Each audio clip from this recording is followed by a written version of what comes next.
78 out of 100, that was the highest score she'd ever seen. But before that day, she was the billionaire's daughter who failed every test, mocked by classmates, stripped of privilege, and forced to face her reflection. And the man who taught her to stand again. A single dad janitor who whispered one line that changed everything: start at zero. This is the story of downfall, pride, and second chances, where a broken girl, a relentless mother, and a quiet janitor collide in ways no one saw coming. Follow my story to the end and comment the city you're watching from. I'd love to see how far this story reaches. The classroom had never been this silent. Even the hum of the fluorescent lights seemed to hold its breath. Mrs. Carter's red pen struck like a gavel against paper as she slid the test across the desk. 18 out of 100, the teacher announced, her voice sharp enough to slice through the stillness. It wasn't meant to be a sentence, but it landed like one. The room exhaled, not with sympathy, but with hunger. A few kids chuckled under their breath, the cruel kind of laughter that thrived on someone else's humiliation. Others leaned in, waiting for the reaction. At the back, Emma Carter straightened her shoulders, sliding her sunglasses higher up the bridge of her nose, even though the blinds kept the sun away. She tilted her chin like she had seen her mother do in boardrooms, and the smirk thin rehearsed a shield settled on her lips. If she showed even a flicker of pain, they would devour her. The numbers on the page, bleeding red, glared up at her 18-100. She folded the test with a casual flick, tucking it into her designer backpack. The bag itself cost more than most kids' families spent on groceries in a month, and Emma wore it like armor. Guess money doesn't buy brains, a boy muttered 2 rows over. Emma didn't turn. She didn't flinch. She simply rose her sneakers, clicking against the tile as the bell shrieked. Students spilled into chatter, but the laughter trailed behind her like smoke. In the parking lot, her Audi gleamed under the gray morning light, sleek and black, as if it were a trophy rather than a car. She tapped the fob, savoring the jealous glances that still followed her despite the grade. Control. That was the illusion she clung to. Then the tow truck lurched into view. Metal clanged, chains rattled. The Audi jerked upward, hoisted into the air like a carcass on display. Emma froze, her sunglasses sliding down her nose. "What is this?" she barked, her voice high brittle. The driver didn't look at her. Order came from the owner, Victoria Carter. The name hit harder than the laughter that erupted behind her. Phones appeared like weapons recording the scene, the billionaire's daughter losing not just a car but her dignity. Emma shoved through the crowd, heat flooding her cheeks. She stormed back inside, sneakers squeaking against polished floors, each step louder than the last. She cut down a side hallway one students rarely used. That's when she heard it. A mop sliding in slow, steady rhythm. The faint squeak of water across tile. At the far end of the corridor, a man in a faded janitor's uniform moved in deliberate arcs. His hair was peppered with gray, his jaw rough with stubble. His sleeves were rolled, revealing forearms corded from years of work. He didn't look up when she passed, but his voice drifted low, calm as still water. "If you want to win, kid," he said, "start at zero." Emma froze mid-step, her anger colliding with confusion. She turned halfway, narrowing her eyes. "Excuse me?" The man leaned on the mop handle, studying the streak of water glinting on the floor. His gaze, when it rose, didn't waver. "All that noise out there, cars, clothes grades." "It's nothing. You want to learn, start at zero." Emma barked out a laugh, sharp and hollow. "Yeah, thanks, Shakespeare. I'll keep that in mind while you're—" She flicked her hand. "What waxing floors?" His expression didn't change. He simply pushed the mop forward again, water spreading like glass across the tiles. "Floors stay clean when you do the work," he said evenly. "So do people." Emma rolled her eyes, but the words snagged somewhere deep, like burrs she couldn't shake off. She marched away, sunglasses back in place, smirk restored. But her chest burned and the phrase trailed her into the silence. Start at zero. That night, the Carter mansion's marble kitchen glowed beneath chandeliers. Victoria Carter stood at the center phone pressed to her ear, her voice slicing through the air. "No, the report is unacceptable. I don't pay for excuses. I pay for results." She ended the call with a snap, then turned to her daughter. "You got an 18. Emma leaned against the fridge, arms crossed. "So I don't need algebra to run a company. That's what accountants are for." Her mother's eyes, steel gray, narrowed. "Don't you dare talk to me like you've earned the right to dismiss it. If you worked for me, you'd be fired. I'm not your employee. Emma shot back, her smirk wobbling. I'm your daughter. Big difference. Victoria stepped closer, perfume sharp and suffocating. The world doesn't care, Emma. Either you become someone or you'll be another rich kid with no spine, and I won't carry you. The ticking of the clock filled the silence. Emma wanted to spit something back, but the weight of her mother's words pressed against her chest like iron. She grabbed a soda, cracked it open, and stormed upstairs. Later, she stared at the ceiling of her cavernous room. The Audi was gone, her credit cards canceled. Even her driver had been reassigned. She was stripped down, humiliated, and worst of all, alone. But in the quiet, one sentence pulsed through her mind, stubborn as a heartbeat. If you want to win, start at zero. The bus stop had never looked so unforgiving. Emma Carter stood among the cluster of students she had mocked for years, her tailored blazer pulled tight against the morning chill. No tinted window sedan, no leather seats, no driver to shield her from stares. Just gum-stained pavement and the weight of silence punctured by muffled laughter. A boy whispered loud enough for her to hear, "Guess the princess lost her crown." Emma pressed her lips into a thin line and fixed her eyes on the cracked asphalt. She would not give them the satisfaction. The bus wheezed up brakes, squealing. She climbed aboard her heels, clicking against the metal steps. The smell hit her. First old leather spilled soda sweat from 100 restless kids. Heads turned, some smirked, others pulled out phones. Emma slid into an empty seat near the back spine, straight eyes hidden behind her sunglasses. Her throat burned, but she would rather choke than let them see weakness. When the bus jolted forward, she gripped the edge of her seat. Start at zero. The janitor's words flickered again, unwanted but unshakable. By the time she arrived at Ridgeview, her armor had cracks. She marched through the halls, ignoring the sneers that trailed her like knives. And then she saw him again. The same faded uniform. The same steady rhythm of mop against tile. Daniel Cole didn't look surprised when her shadow fell across his floor. "You again," Emma muttered. "Me again." His tone was mild, but his eyes were sharp. She folded her arms. "What are you, some philosopher in disguise, quoting dead guys while scrubbing gum off the floor?" Daniel leaned the mop against the wall, crossing his arms. Stranger still, a girl with the world at her feet, who can't pass a reading test. The words sliced. Emma's cheeks flushed hot. "Screw you," she snapped, storming off before the sting could rise to her eyes. But the sting didn't fade. It grew crawling under her skin. By third period, it was undeniable. Another test landed on her desk, this one worse than the last. The teacher didn't say a word, just gave her that look.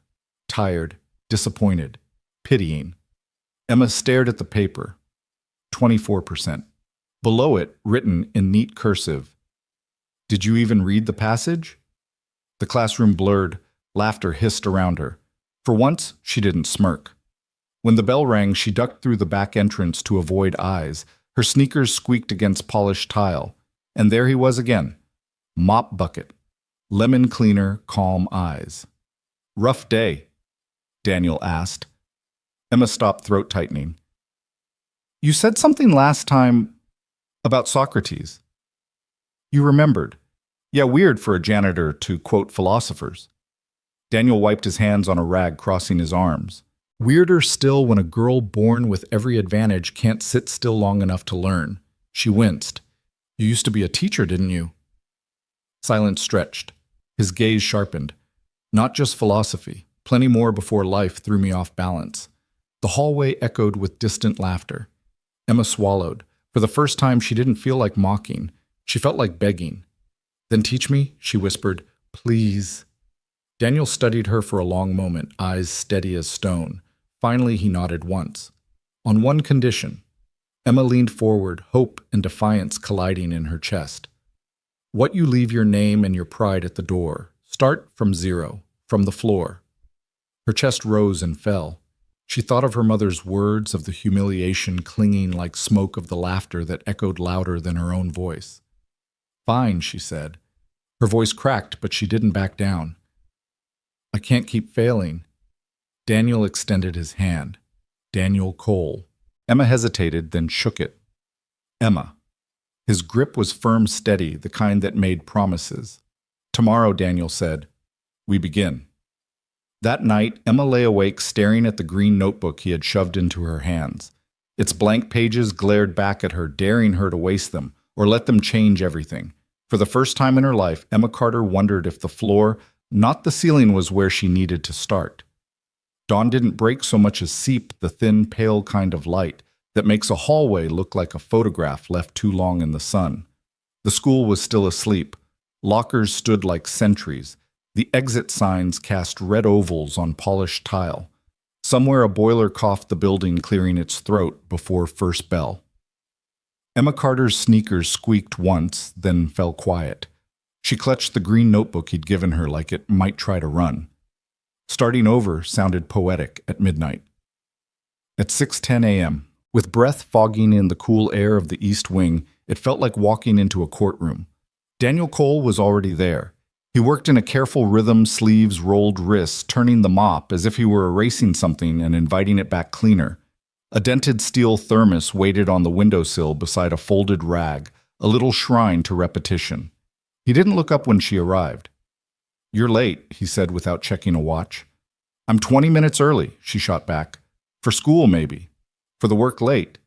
He parked the mop against the wall, wiped his hands, and finally met her eyes. "We settle something first." She raised her chin. "I showed up, didn't I?" Showing up is not the same as shedding. He nodded at the double doors behind her. Beyond them, the school's main corridor stretched toward trophy cases and framed championship photos, the hallway that knew her name by shine alone. "Out there, you're a Carter, and here you're a student. Say it. Say what my name doesn't matter." Emma's eyebrows jumped. "Excuse me." He didn't blink. "If you want me to teach you, you leave your name and your pride at the door. It's the only way this works." She tried to laugh and couldn't find the air. In her head, the old answers lined up: the practiced sarcasm, the bored flip of hair. But the image of her Audi swinging on a chain of a camera lens, capturing her like prey, flashed behind her eyes. She swallowed.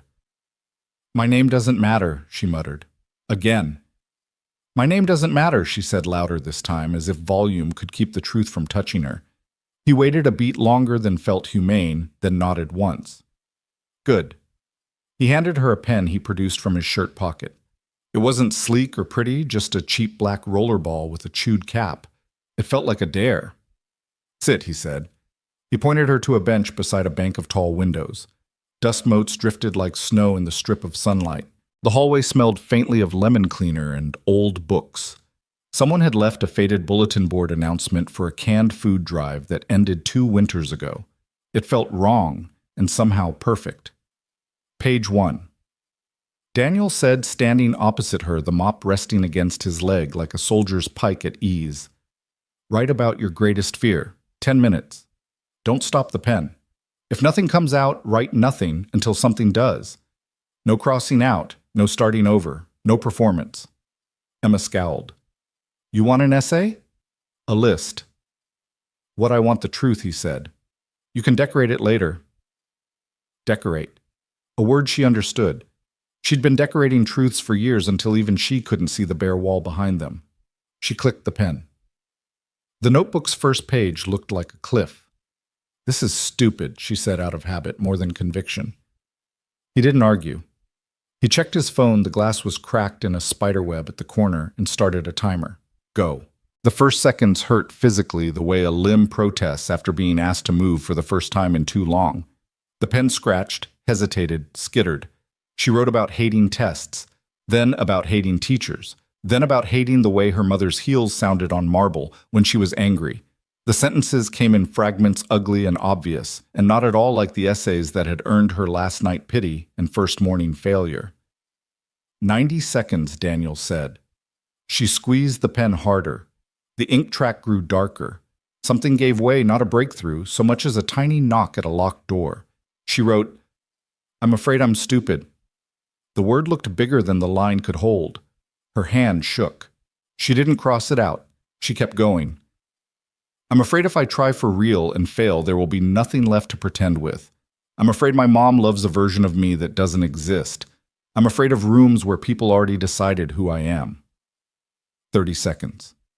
The timer chirped. Emma's last sentence trailed off in an ink bruise. She capped the pen like she was bandaging a wound and flipped the notebook shut, breathing hard for no good reason. Daniel didn't take the notebook. Again tomorrow, he said. Same question. Tomorrow. She laughed without humor. You didn't even read it. It's not for me. His tone had narrowed into something surgical. It's for you. Fear only shrinks when you look it in the eye 3 times. She bristled. That's not how tests work. That is exactly how learning works. He leaned his hip against the window ledge and folded the rag like a figure 8, neat and automatic. 1 pass makes a floor look fine. The 2nd pass shows the stains. The 3rd, if you're patient, you see the real tile. Oh my God, are you seriously comparing me to grout? I'm comparing bad habits to grime. He allowed himself a thin smile. Both are sticky. She stared at him. So that's your big plan. Make me journal until I magically get an A. He cocked his head. Do you want a trick or a foundation trick? She said reflexively. Obviously. Honest. Good. But tricks fail when the lights go out. He nodded toward the notebook. Foundation keeps you standing when they do. She looked away toward the row of lockers opposite. The metal reflected the window light in long silver ribs. Somewhere in the building, a custodian cart rattled. Somewhere else, a door latch clicked. The school was waking up. What happened to you? She asked suddenly. You talk like somebody who used to be more. More what he said. More than this.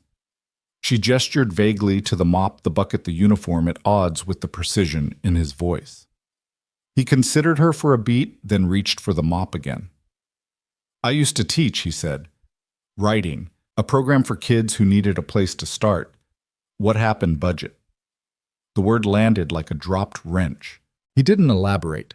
For reasons she didn't fully understand, she felt a slice of anger on his behalf, hot and immediate. The world moved money with the flick of a finger. How did a flick decide which futures lived and which died? He was already over it, or at least over talking about it. He tapped the mop handle against the floor near her toe, and the small, clean sound snapped her attention back. Second exercise, he said. Read out loud. She stiffened. Absolutely not. Your voice has to learn it can carry your thoughts. My voice carries just fine, she said, and even she could hear the falseness in it. He waited.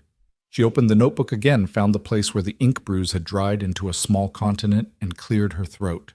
The first words came out sideways, her tongue tripping the way runners do the first day back on a track. She read too fast, then too slow. The sentence about being stupid scraped her throat raw on the way out. She thought she'd skip it. She didn't. Her voice shook. It didn't break. When she finished, the hallway felt different, like someone had opened a window she couldn't see. Daniel didn't clap. He didn't give a gold star or a pity smile.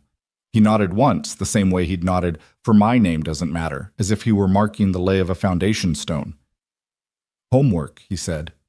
She groaned. Seriously. You'll write the same thing again tonight, he said, but slower. Then you'll sleep. In the morning, you'll copy it once more, then bring all 3 pages. That's reps, he said. Trying doesn't build muscle. Reps do. She hooked her hair behind her ear and studied him for a second like she could catch him falling out of character. But there was no performance on his face, just a steadiness that didn't wear out under scrutiny. A shriek of a bell far down the corridor cut the quiet. The building exhaled. Voices and footsteps spilled into the main hall, faint. At first, then louder, the sound of 100 stories coming back online. Emma stood clutching the notebook. What am I supposed to do when people laugh? Decide which war you want to win, he said. That sounds like something on a poster. It's something learned on a floor. He tipped his chin toward the approaching noise. Out there, your ego wants a scene. In here, your mind wants a life. Feed the right one and the other starves. She started to roll her eyes and found she couldn't quite get them to do it. You know you're infuriating, right? I've heard, he said. His mouth twitched just barely. He picked up the thermos, unscrewed the cap, and poured a splash of coffee into it. The smell drifted between them, dark, honest, no sugar.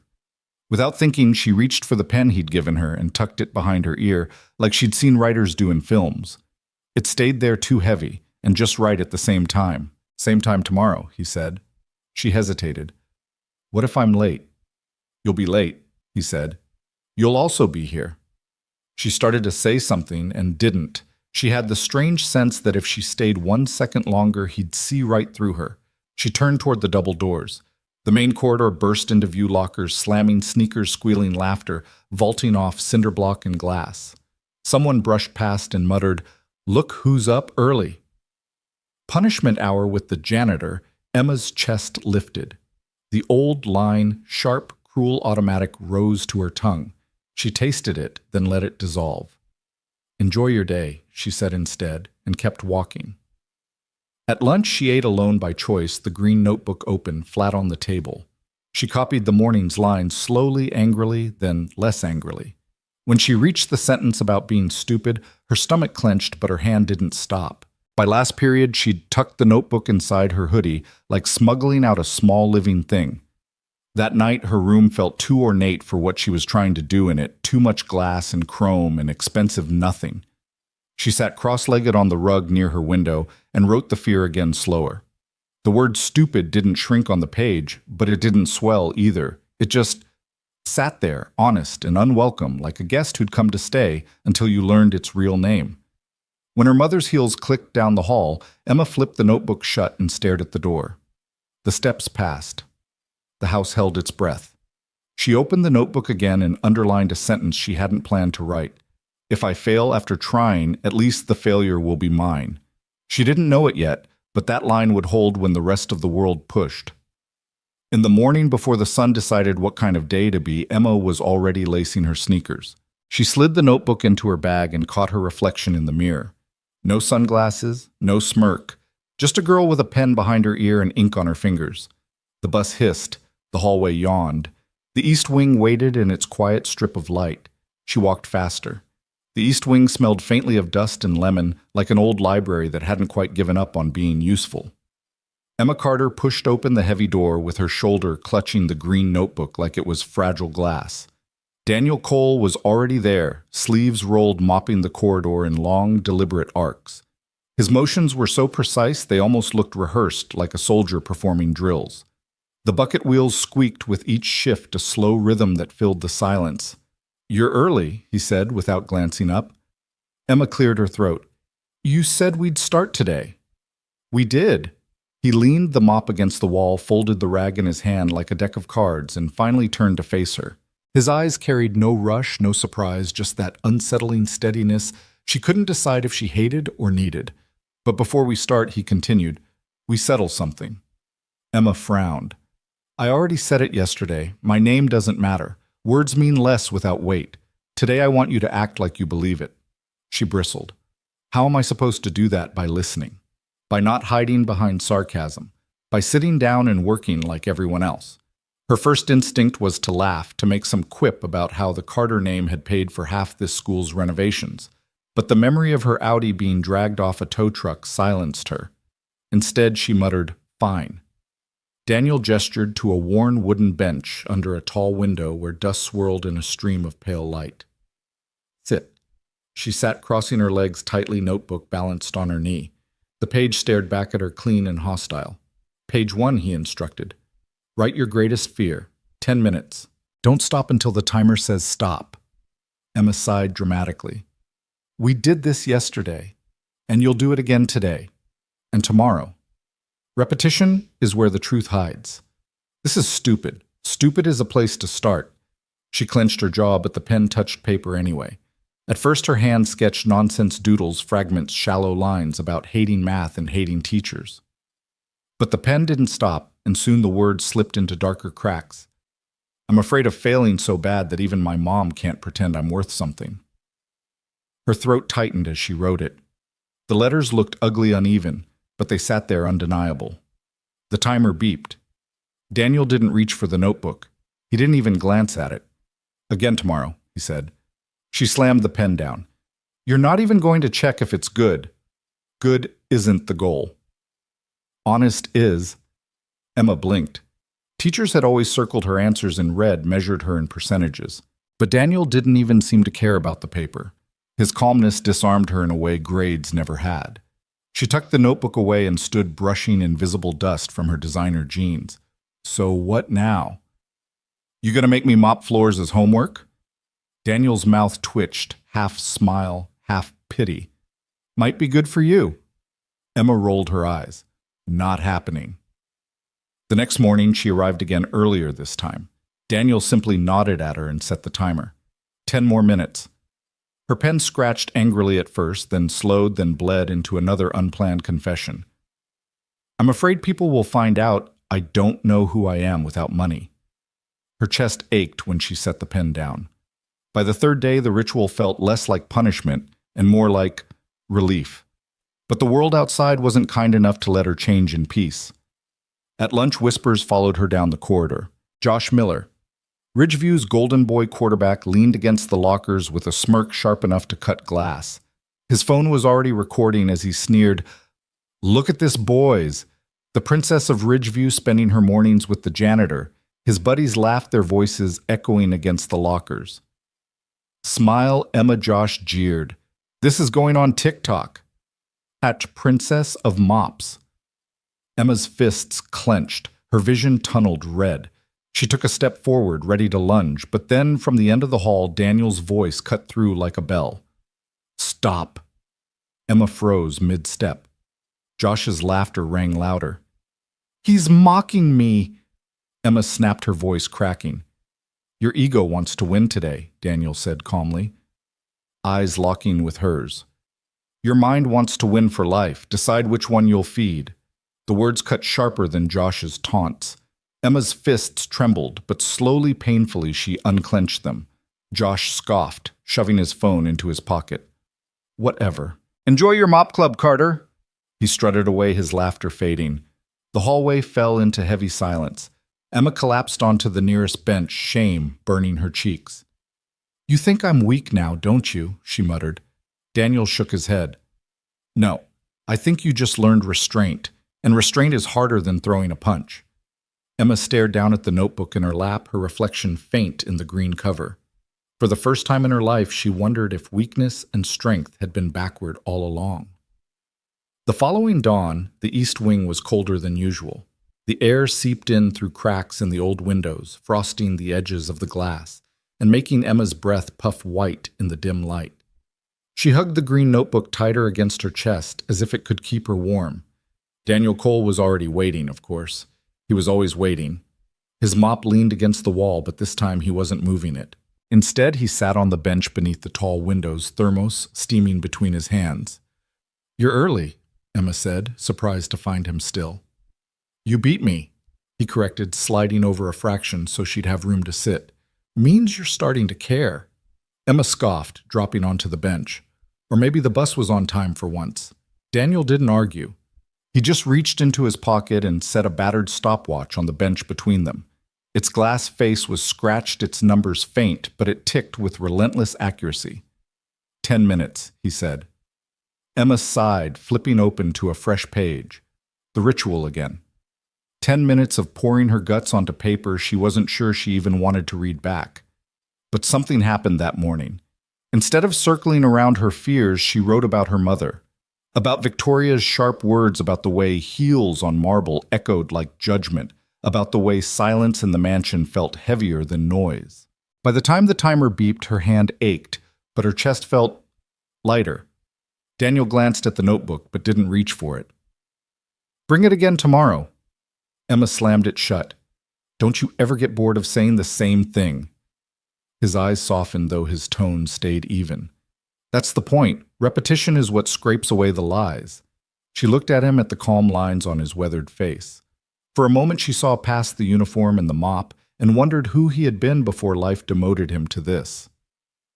Why do you even care if I learn anything? She asked suddenly. He shrugged, sipping from his thermos. Because I've seen kids with less than you learn to fight for truth. And I've seen kids with more than you waste it all. Which side you fall on, that's your choice. Emma rolled her eyes, but the words settled inside her, stubborn and heavy. By the fourth morning, she was already seated when Daniel arrived. The notebook lay open on her lap, her pen moving before he even spoke. He paused at the end of the hall, watching for a moment, and though his expression didn't shift, the faintest twitch touched the corner of his mouth. You know what your problem is, Carter, he asked quietly. Emma looked up, glaring. I thought we left names at the door. Exactly, Daniel said. Your problem is you keep sneaking it back in. Her jaw tightened. I'm trying. Trying doesn't build muscle. Reps do. So here's your first real rep right about the thing you won't say out loud. The thing that makes you feel small. Emma's stomach lurched. She wanted to argue, to protest, to laugh it off, but the challenge in his steady eyes pinned her in place. Slowly, she lowered her pen to the page. The first lines were shaky, halting, but they came. She wrote about standing in her mother's shadow, about never feeling enough even when everything around her screamed that she had it all. When she finished, her hands were trembling and she slammed the notebook shut. Happy now, she snapped. Daniel didn't look at the notebook. Better. You're closer to the floor. She groaned, shoving the pen into her bag. You and your metaphors, man. He stood, picking up the mop again. Metaphors last longer than numbers on a page. Remember that. Later that week, something unexpected happened. When Emma entered the East Wing, she wasn't alone. A girl with dark braids and thick glasses stood by the library door, clutching a stack of textbooks to her chest. She looked startled, as though she'd stumbled into a secret. Am I interrupting? The girl asked timidly. Emma narrowed her eyes. This isn't tutoring. But Daniel lifted a hand. If you're here to work, you're welcome. Leave your name at the door. The girl hesitated, then nodded. Priya, I freeze on essays. I just thought maybe... Emma groaned. Great, now it's a club for misfits. Daniel didn't flinch. Better misfits who build something than heirs who break everything. Priya slid into a seat across from Emma. The three of them sat in silence, the scratch of pens filling the abandoned wing, and for the first time Emma realized the quiet didn't feel suffocating anymore. It felt purposeful. By the next morning, the East Wing felt less like a corridor and more like a room that had remembered what it was for. The light came thinner winter white through a high panes, finding the dust and making it glow. A round table, rescued from a storage closet and still scarred with compass cuts, sat crooked near the library doors. A second chair had joined the first, then a third, as if the furniture itself had decided to take a risk. Emma arrived with the green notebook clamped under her arm. Priya was already there, hugging a stack of textbooks like a life vest. She offered a small, uncertain smile. Emma, without thinking, returned one half a nod, the kind of truce that didn't need negotiating. Daniel set a dented thermos on the table and pulled a fourth chair into place. We're not a class, he said. We're a workshop. There are rules. Emma tipped back in her chair, ankle crossed over knee, pretending not to care as much as she did. Priya leaned forward as if she could will the words faster out of him. Rule 1, Daniel said, holding up a finger. No last names. In here, no one gets to be a family crest or a college brochure.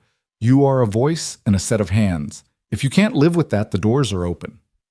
Emma's mouth twitched. What if I like my last name? Keep it, he said evenly. Just not in this room. Priya nodded almost gratefully. Something in her shoulders dropped. Rule 2, he continued. Honesty is not optional.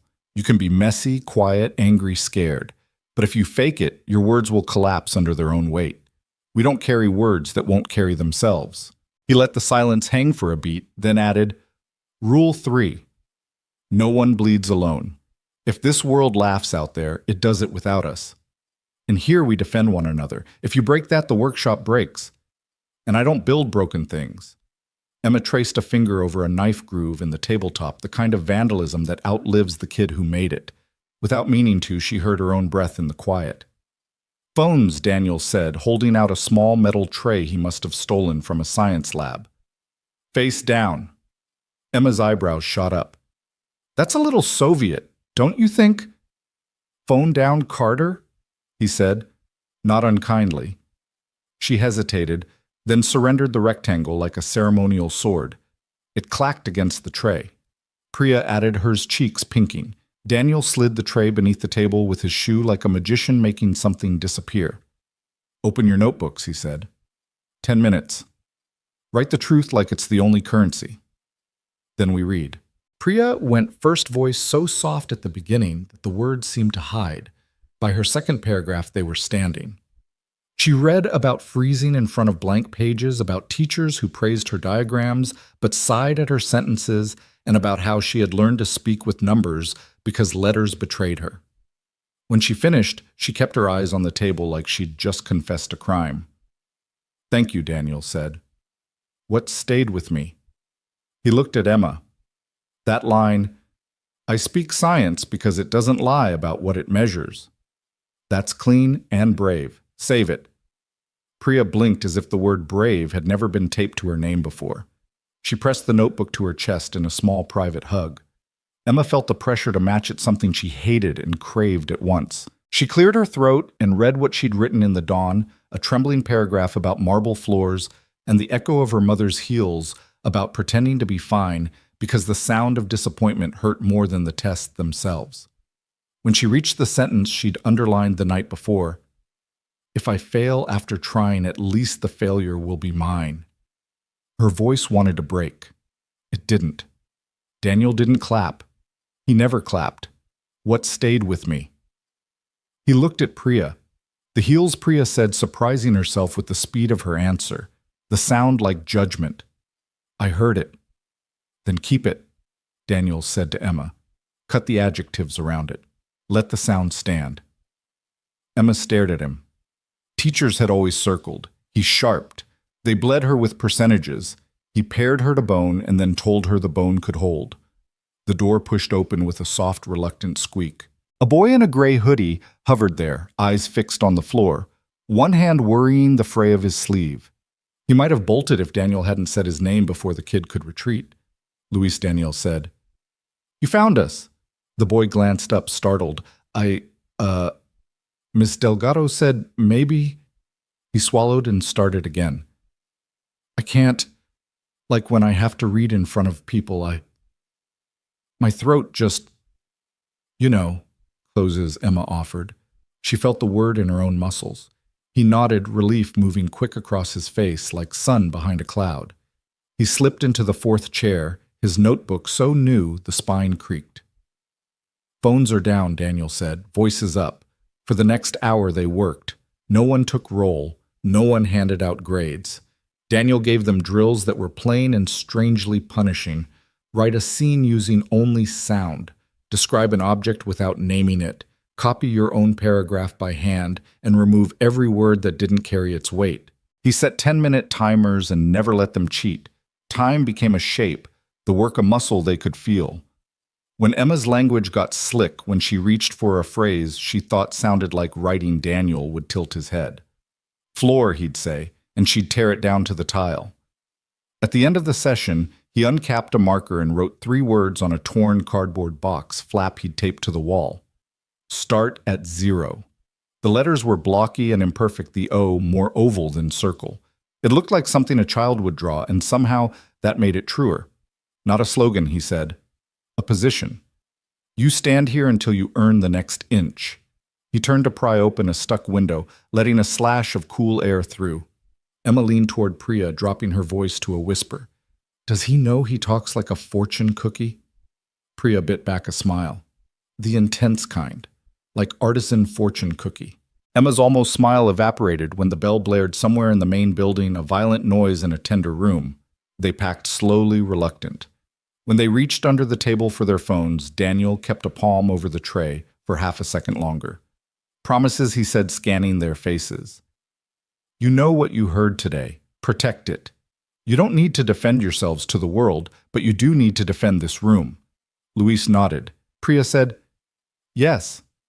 Emma, to her own surprise, found herself answering, "Okay." They spilled into the hall, words unused to their throats, shoulders hitching, as the noise of the regular day poured over them, lockers slamming, sneakers squealing, announcements crackling. As they turned the corner toward the main corridor, 2 boys leaned back from a drinking fountain. One of them, a wide receiver with a haircut that cost more than Emma's first 3 notebooks, looked up through wet lashes and smirked. "Morning study group," he said. "What are we studying, janitorial science?" Luis ducked his head. Priya went very still. Emma felt the old gasoline heat catch in her chest. She could pour it. She could watch it burn. She pictured Josh's phone the way it would love her rage. She pictured Daniel's cardboard letters on the wall. "English," she said, voice light. "You should try it sometime. Word is, colleges are into words." The boy blinked, surprised at the lack of explosion, then snorted and spun his combination lock like a wheel of fortune. Priya's shoulder brushed Emma's a tiny thank you with no vowels.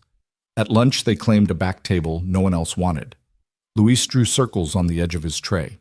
Priya wrote and crossed out a title 3 times. Emma copied a paragraph by hand, then crossed out 5 words in a row, feeling each deletion like a breath released. You know, Priya said, eyes on her page. I think he's right. About which part Emma asked.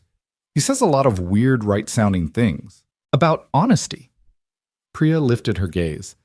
I mean, I write like I'm taking a test even when I'm not. Like someone's grading me for being a person.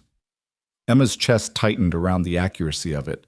I've been a multiple-choice human for years. Luis laughed unexpectedly, a small, real sound. Same. I always pick C, even when it's wrong. They smiled together, 3 kids who had 24 hours earlier had nothing to do with one another except a hallway and a building and the urge to survive them both. That afternoon, the rules crossed from room to rib. When a teacher asked Emma to read a paragraph from the textbook, she did, tripping twice, correcting herself once, deciding not to die over the 3rd fumble.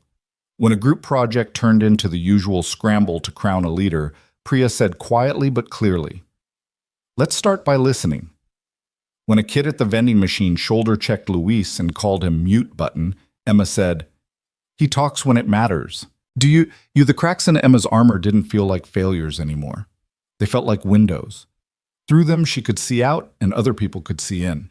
Near the end of the day, as the final bell yawned, the building open, a whisper moved ahead of them in the hallways, a thin electric thread. It had a name attached to it, Josh.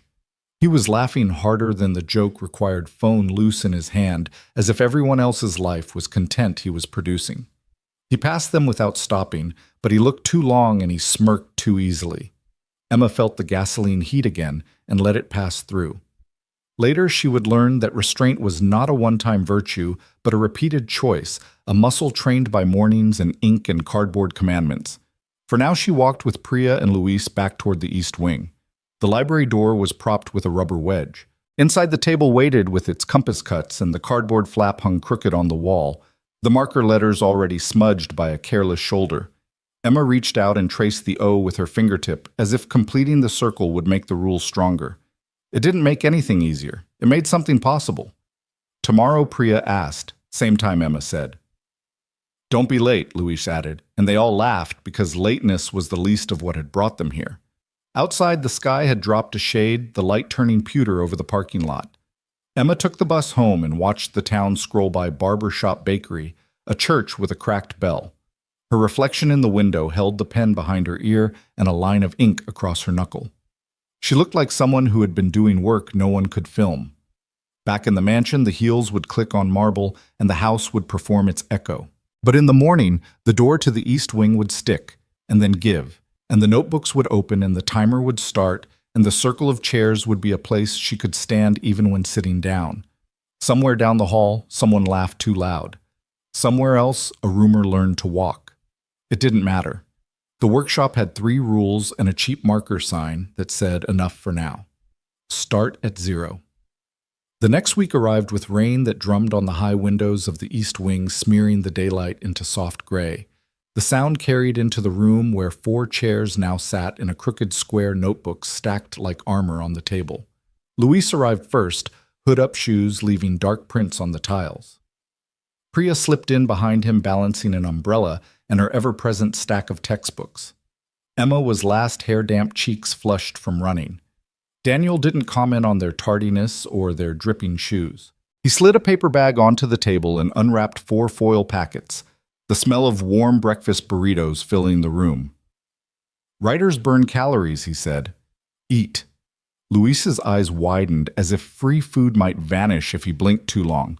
Priya whispered a thank you so soft it nearly drowned in the rain.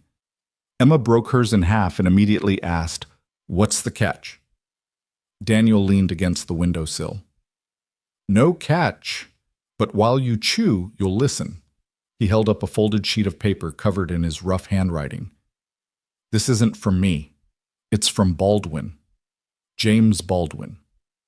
Heard of him?" Luis shook his head. Priya raised a cautious hand. Emma crossed her arms.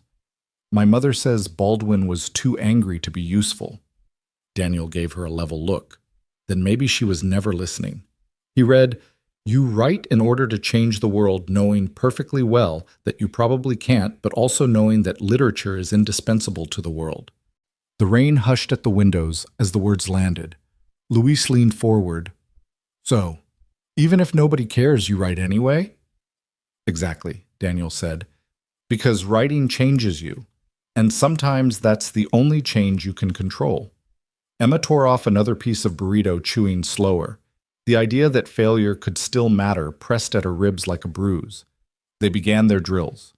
This time, Daniel pushed harder. "Describe a room you hate without naming it.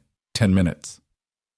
Emma wrote about the Carter estate dining room, the endless table, the silver that glared like teeth, the silence that wasn't silent but judgment. She didn't use the word mansion once. Priya wrote about the chemistry lab where her hands shook so badly she dropped a beaker and everyone laughed. Luis wrote about the bus ride where seats filled in pairs and his was always left empty. When they read aloud, the rain quieted like it too wanted to listen. Daniel pointed out what lived in each Emma's glare like teeth. Priya's glass breaking like laughter. Luis's empty seat heavier than a person. "These are truths," he said. "Don't hide them." Emma pretended to shrug it off, but inside she felt the sting of recognition someone had named the ghosts she carried and called them sentences worth saving. At lunch that day, the three of them stuck together again. Their corner table felt less like hiding and more like claiming. Priya scribbled lines between bites. Luis doodled guitars on his napkin. Emma leaned back and asked, "What happens when people find out about what Priya asked? That we're doing this? That a janitor is teaching us like some underground class?" Luis smirked. "Then we tell them it's invite only." But the truth arrived faster than they imagined. That Friday, as Emma opened her locker, a folded printout slid free and landed at her feet. It was a screenshot from Josh's phone, grainy but unmistakable. A picture of Daniel leaning over the workshop table, hands spread on the compass-scarred wood. Above it, Josh had scrawled in Sharpie, "The janitor's pets." A group of kids loitering near the vending machines burst out laughing. Emma's face went hot. Priya froze. Luis's fists clenched. "Don't," Emma muttered, seeing the fight building in Luis's jaw. She crumpled the paper and shoved it deep into her backpack. "He wants us to explode." "We won't," Priya's voice shook. "But now everyone knows." Emma took a breath and forced herself to remember the cardboard on the workshop wall. "Start at 0. Then let them know," she said, her voice steady. "We'll write better than they'll ever laugh." That afternoon they returned to the East Wing with the tension thick in the air. Daniel was already waiting, mop leaning against the doorframe. He studied their faces and the way Priya's hands trembled as she opened her notebook. They found out Emma admitted. Josh posted a picture. Daniel didn't flinch. He just moved to the cardboard sign and underlined the word 0 with his marker until the cardboard nearly tore. "Then this is the test," he said quietly. "Do you stop because the world noticed, or do you keep going?" Emma's throat tightened, but she nodded. Luis opened his notebook. Priya steadied her pen. They chose to keep going. By Monday morning, Ridgeview High was buzzing with Josh Miller's stunt. The photo of Daniel and the three students had spread faster than Emma could have imagined. It was plastered on group chats, printed and taped to lockers, whispered about in the cafeteria. Everywhere she walked, she felt eyes on her, some mocking, some curious, all cutting. At her locker, 2 girls from the debate team walked past, giggling loud enough for her to hear. "Guess Billionaire's kids really do slum it sometimes," one sneered. "Maybe she'll get extra credit for learning how to scrub toilets," the other added, and they both burst into laughter. Emma's throat burned, but she didn't reply. She tightened her grip on the green notebook inside her bag, her lifeline to the one place that didn't feel suffocating. That afternoon, she stormed into the East Wing before anyone else. Daniel was wiping down a row of desks, his motions steady as always. She slammed the notebook on the table. "Do you even realize what's happening out there? They're laughing at me. At us." Daniel straightened slowly, resting his rag over the bucket. "And what are you going to do about it?" Her jaw dropped. "What am I?" I came here because I thought you were helping me, not making me the joke of the school. For the first time, his calm cracked his voice sharp as steel. Emma, you came here because you already were the joke, failing every test, drowning in excuses. Now you've got people's attention. What you do next decides whether they remember you for weakness or for fire. She froze, words lodging in her throat. Daniel rarely raised his voice. The weight of it pinned her. The door opened and Priya slipped in, clutching her books tighter than ever, eyes darting between them. Luis followed, expression, dark earbuds dangling from his hoodie. The air buzzed with tension. They know, Emma said bitterly. Good, Luis muttered, dropping into a chair. Now they'll watch when we prove them wrong. Priya hesitated, voice trembling. But what if we don't? Emma sank into her chair, suddenly aware of how fragile their little club was. One laugh, one cruel post, and the fragile safety they had built could crumble. Daniel picked up the battered stopwatch, set it on the desk, and pressed start. 10 minutes. Right about the moment you felt most ashamed. Don't pretty it up. Don't protect yourself. Just bleed it out. Priya's hand shook as she gripped her pen. Luis hunched low, jaw clenched. Emma stared at the blank page, her heart pounding. Slowly, her pen began to move. The moment my mom looked at me after another failed exam, and I saw it in her eyes, that flicker that said I was less, that I was a disappointment. I wanted to scream, but all I did was smile, like it didn't cut me open. By the time the timer beeped, Emma's eyes were wet. She slammed the notebook shut, wiping her face roughly. Priya wouldn't meet anyone's gaze. Luis looked like he might snap his pen in half. Daniel's voice was softer now. That's how you take back power. Not by pretending. By owning the wound until it belongs to you, not to them. For the first time, Emma didn't feel mocked by the cardboard sign on the wall. Start at zero wasn't an insult anymore, it was survival. That night, when she got home, Victoria Carter was waiting in the marble foyer, arms crossed. The house was cavernous, every sound echoing. I got a call, her mother said coldly. From the headmaster. He tells me you've been fraternizing with a janitor. Emma's heart dropped. It's not like that. Victoria's eyes narrowed. Do you have any idea what this does to our family's image, to my company's reputation? You are a Carter. You do not waste your time with the hired help. Emma's chest tightened, anger and shame warring inside her. She thought of Daniel's words about choosing fire over weakness. Maybe being a Carter is the problem, she blurted. The silence that followed was like glass shattering. Victoria's face paled, then hardened into something colder than stone. Go to your room, she said, voice trembling with restrained fury. And if I hear one more word of this nonsense, I'll have that man fired before the week is out. Emma fled upstairs, clutching the green notebook to her chest, as though it could shield her. She locked the door and sank onto her bed, her hands shaking. For the first time, she realized just how much was at stake, not just her reputation at school, but Daniel's job, his livelihood. The laughter in the hallways had been cruel enough, but her mother's threat made the notebook in her lap feel heavier than ever. Victoria Carter didn't drive herself often, but fury made poor company for chauffeurs. The rain had thinned to a mist by evening, the kind that painted the windshield with 1,000 restless pinpricks no wiper could quite erase. She took the turns toward Ridgeview on muscle memory, the Bentley's engine a low, barely leashed growl under her hands. The headmaster's call still rang in her ears, phrases like inappropriate boundaries and optics. She'd used those words her whole career to cut problems from the bone. Use the words right, and you never had to look anyone in the eye. She told herself she wasn't here to look anyone in the eye. The lot was mostly empty. Sodium lights hummed, throwing cones of pale orange over slick blacktop. A maintenance truck idled near the side entrance, its headlights off its cab glowing with the blue of a phone screen. The school's glass doors stood dark, riddled with exit signs flickering like distant buoys. Victoria killed the engine and sat for a moment, hands on the wheel, the leather cool beneath her palms. She could march to the principal's office right now, demand an end to this nonsense, and have the janitor escorted out by morning. You didn't build an empire by asking twice. Her phone buzzed on the passenger seat. A board member. Saw the post. Do you need me to handle this? She typed and erased 2 responses. The pregnant pause of indecision irritated her. She chose the safest lie. Evaluating, she wrote, more tomorrow. On the far side of the lot movement, a man stepped from the shadows of the east wing, a mop handle propped on his shoulder like a weary rifle. He held a backpack in one hand and a paper grocery bag in the other. A small figure trailed him, more shadow than child, a pink jacket bright against the drizzle.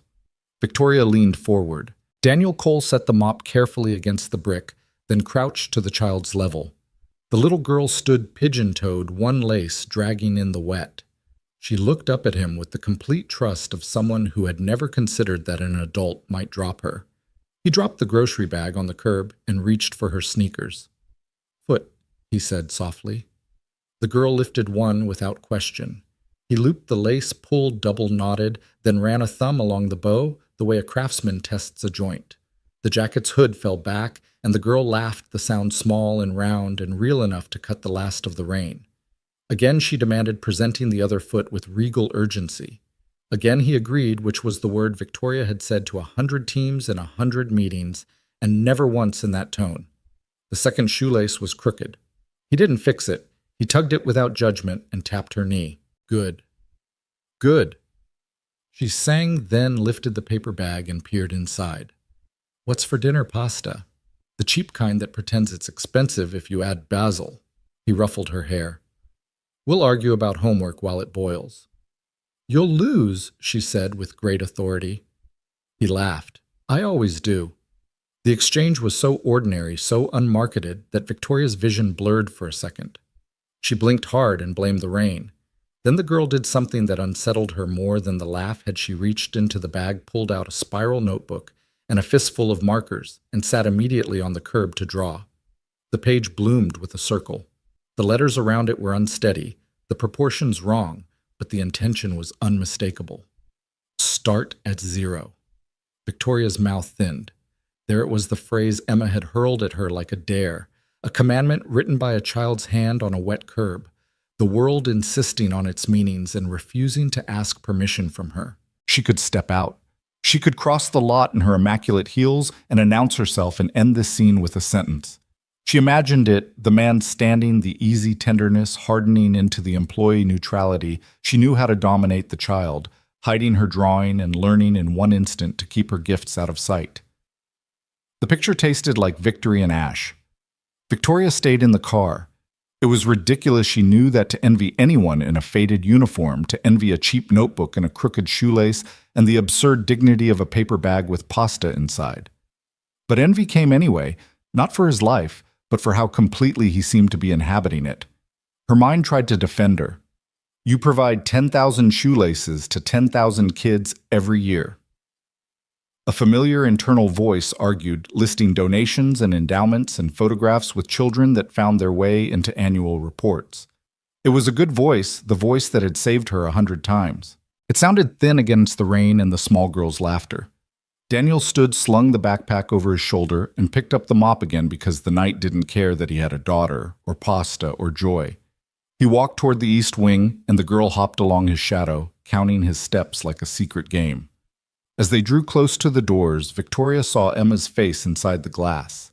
Not the whole of it, just the pale oval of her daughter's reflection as she passed between shelves, her green notebook tucked under an arm.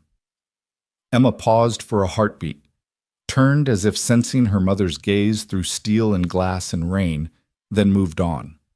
The door swung slowly shut behind her, a hush of hinge and rubber seal. Victoria's hand went to the door handle of the car before she could stop it.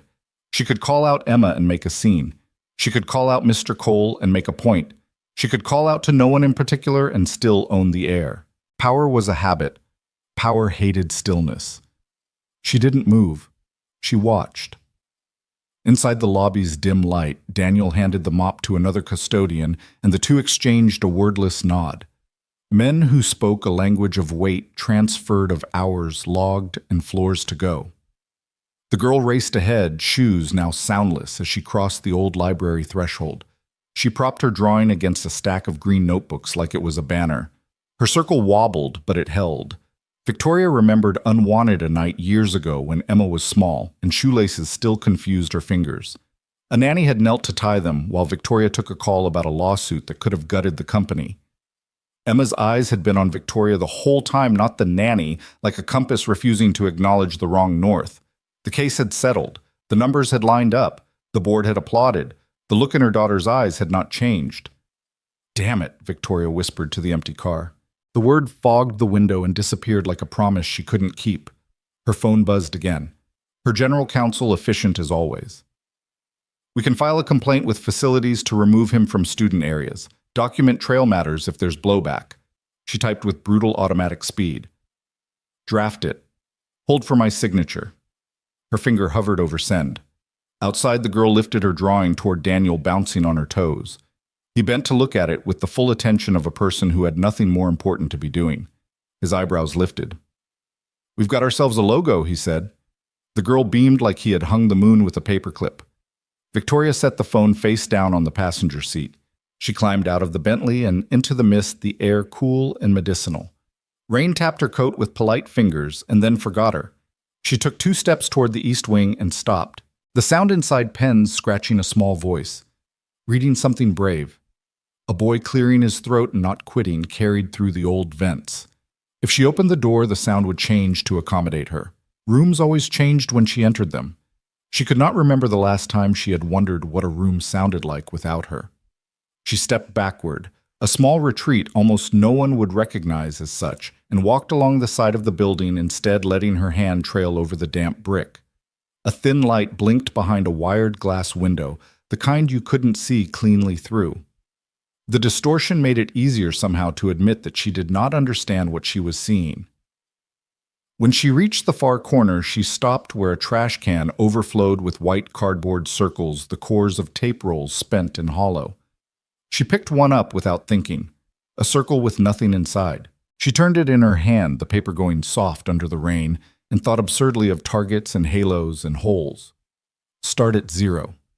A circle wasn't nothing, it was a shape you could hold. Her phone buzzed again, insistent. She silenced it, slid it into her coat pocket, and with an impulse she would later call strategic, but knew in this moment was simply human, walked back to the Bentley. She did not drive away. She sat and watched the door. Daniel emerged an hour later with the girl asleep on his shoulder, her mouth slightly open, one fist still wrapped around a marker. He shifted her gently into the truck's cab and buckled her in with tenderness that made Victoria want to look away. He fetched the grocery bag and the mop last. He moved like every object mattered because it was part of their life, not because it cost anything. He closed the passenger door softly so as not to wake the girl, then stood with his hands on the roof, rain ticking against his knuckles. He looked out across the lot toward nothing in particular. A man measuring the space between what he had and what he had lost. And then he smiled to himself, small and private and real, and climbed in.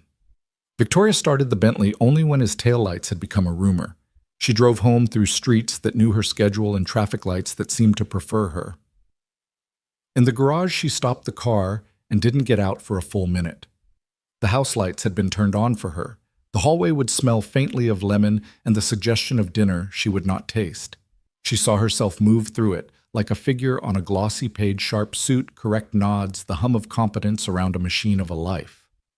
Upstairs in her study, the glass desk reflected her like a second, flatter woman. She set the phone down, opened the drawer where she kept contracts, and things more fragile than contracts, and then shut it again before the papers inside could accuse her. She pressed her palms flat on the desk until the cool bled into her skin. When she finally did pick up the phone, the draft to remove him from student areas still glowed. She deleted it. In its place, she wrote to the headmaster, "I want to see the space they're using. Schedule time. I need to understand the scope before we act." The message was all caution and plausible deniability. It was also the least she could do to buy one day. From the hallway, the ghost of a child's voice, years old and stubborn, rose in her mind. Again. Tie the lace again. Try again. Love again. Victoria clicked off the study lights and stood in the doorway listening to the house settle.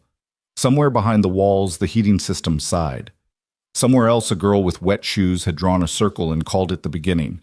In the morning, she would be Victoria Carter again, immaculate and certain and devastating in meetings. Tonight, she allowed herself to admit what the headlights and the rain had shown her, that tenderness was a power she had never bothered to learn, and that it frightened her precisely because it did not obey. She turned toward the hall that led to Emma's room and stopped halfway. Some rooms change when you enter them. Some change you if you wait outside long enough. She chose for once to wait. Morning at Ridgeview had its own rhythm lockers slamming like drum sneakers squeaking across tile, voices bouncing off walls too old to absorb them. But in the East Wing library, the rhythm slowed. Sunlight spilled through tall windows, dust dancing like confetti in the air. It was the kind of light that made even silence feel alive. Daniel Cole pushed open the double doors with his shoulder balancing two cardboard boxes filled with notebooks and mismatched pencils. His daughter trailed him swinging her arms like she was conducting the day. Inside, Emma Carter sat cross-legged on the floor, her notebook open across her knees. She glanced up, trying for aloofness, but her hand betrayed her. She'd already filled 2 full pages with circles and numbers, practice marks scrawled over and over. "You're early," Daniel said, setting the boxes down with a grunt. Emma shrugged. "Couldn't sleep." His daughter dropped her backpack with a thud and announced, "She wants to beat you." Daniel chuckled. "Does she now?" He squatted down so his eyes met Emma's. "You don't need to beat me, kid. You just need to beat yourself from yesterday." Emma's mouth quirked at the corner, caught between defiance and the faintest smile. The library smelled of old pages and floor polish, of rain still drying on the windowsills. Desks had been pulled into a loose circle, a whiteboard leaned against a wall, a stray squeak of marker from last night still visible. On the board in crooked letters, someone had written again, "Start at 0." Daniel clapped his hands. "All right, circle up. Today isn't about numbers, it's about voices. You're going to read, out loud." Groans and eye rolls came from the half-dozen kids gathering in the room. They were the quiet ones, the overlooked ones, the ones Ridgeview cataloged as average. They slouched in chairs braced for embarrassment. Emma's face reddened. She lowered her gaze to the open book in her lap. "I can't," she whispered. Daniel heard it, but didn't call her out. He simply picked a thin paperback from the box and handed it to another boy. "You start. Doesn't matter if you stumble." The boy read a line, then faltered. Another girl picked up where he left off, voice cracking. A third carried it further, and soon the halting words passed around the circle like a fragile ball. Nobody wanted to drop. When it came to Emma, the silence pressed heavy. Her hands tightened on the notebook. "Skip me," she muttered. Daniel crouched at her side. "Emma." She shook her head. "Tell you what," he said. Softly, voice steady. "Don't think of it as reading to us. Think of it as reading to her." He nodded at his daughter, who was busy drawing crooked stars in the corner of her page. Emma swallowed. "That's worse."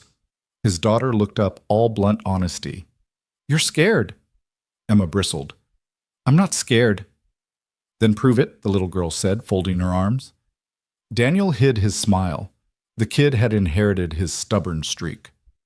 Emma lifted her notebook. The letters trembled, but her voice cracked out, barely audible at first. "The sun sets behind the—" She faltered. Daniel leaned closer, his presence calm. Again. She tried. "The sun sets behind the hills." Her voice wavered, but she didn't stop. By the third sentence, something shifted. The words tumbled rough but steady.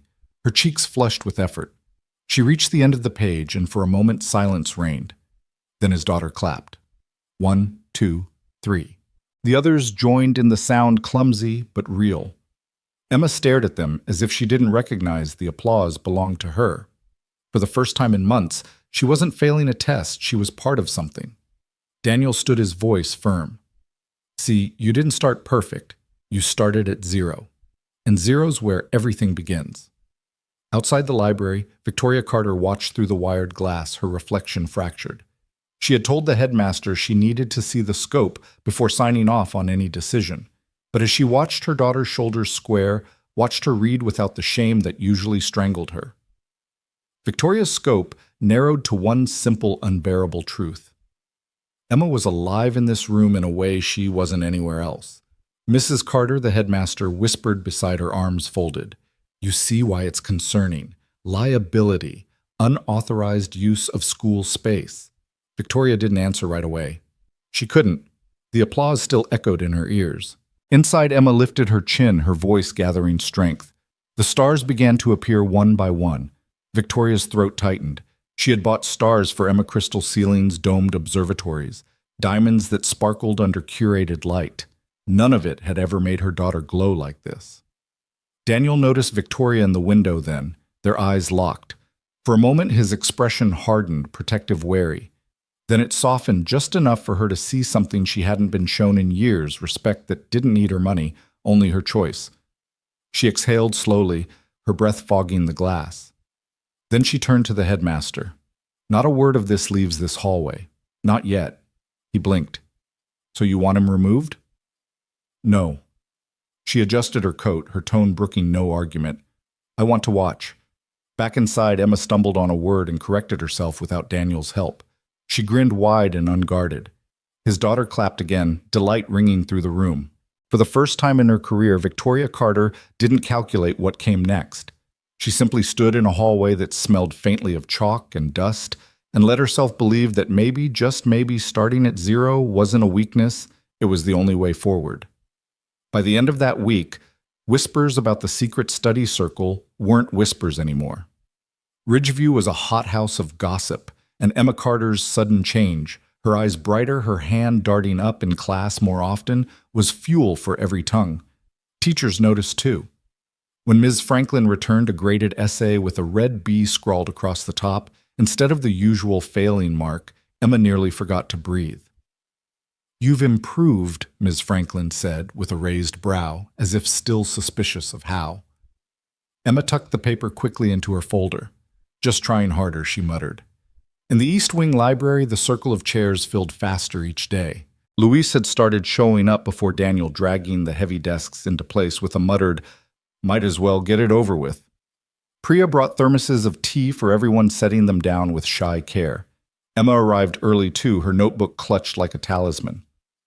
That Friday, Daniel leaned against the whiteboard, arms crossed. His daughter twirled on one of the chairs, humming. Today, Daniel announced, "We fail on purpose." Luis groaned. "What kind of twisted pep talk is that?" "You're going to stand up here, each of you, and make as many mistakes as possible," Daniel explained. "Mess up words, miss questions, say the wrong answer, and everyone else will clap for you because failure is practice. No shame, just steps." Emma stared at him like he was joking, but one by one the others tried. Luis purposely butchered a math problem, the wrong numbers tumbling out, and Priya actually clapped until her palms turned pink. Priya herself mispronounced 3 words in a row, and Emma found herself laughing not cruelly, but with relief. When it was Emma's turn, her knees shook. She stood in front of the circle, clutching her notebook. "Okay," she said, voice wobbly. Abraham Lincoln was the first president of the United States." Luis booed loudly, then clapped even louder. Priya giggled. Daniel's daughter shouted, "Good mistake!" Emma bit her lip, then blurted, "The capital of France is Madrid." The circle erupted in cheers. Something in her chest cracked open. She threw her arms wide and shouted, 2 + 2 = 5. The kids roared with laughter, pounding their desks. For once, Emma didn't feel like the butt of the joke. She was in on it. Daniel raised his hands for quiet. "See, failing doesn't kill you. Fear of failing does. Every test, every essay, every answer, start at 0, fail forward. That's how you learn." Emma sat down, cheeks flushed, heart hammering, but not with shame, with something closer to joy. Later that night, at the Carter mansion, Victoria returned late from a board meeting. She found Emma in the kitchen, hunched over her notebook, muttering equations under her breath. The marble counters glowed under recessed lights, but Emma's world was the lined paper in front of her. "You're studying," Victoria said flatly. Emma didn't look up. "Yeah, with him." Emma's pencil slowed. "With him. With them." "It's not what you think." Victoria crossed the room, heels sharp against the tile. She placed her manicured hand over the notebook, forcing Emma to meet her eyes. "You are a Carter. Carters don't start at 0. We buy our way past it." Emma jerked the notebook back, her voice trembling. "Then maybe I don't want to be a Carter." The words hung in the cavernous kitchen like a bell strike. Victoria's breath caught, but her face hardened.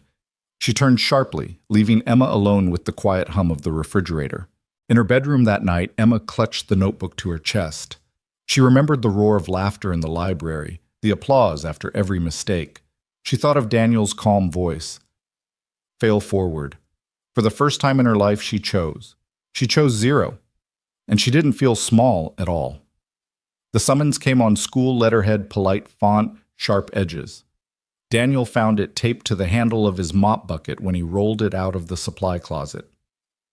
That afternoon. Please report to Principal Hayes' main office, 3:10 p.m.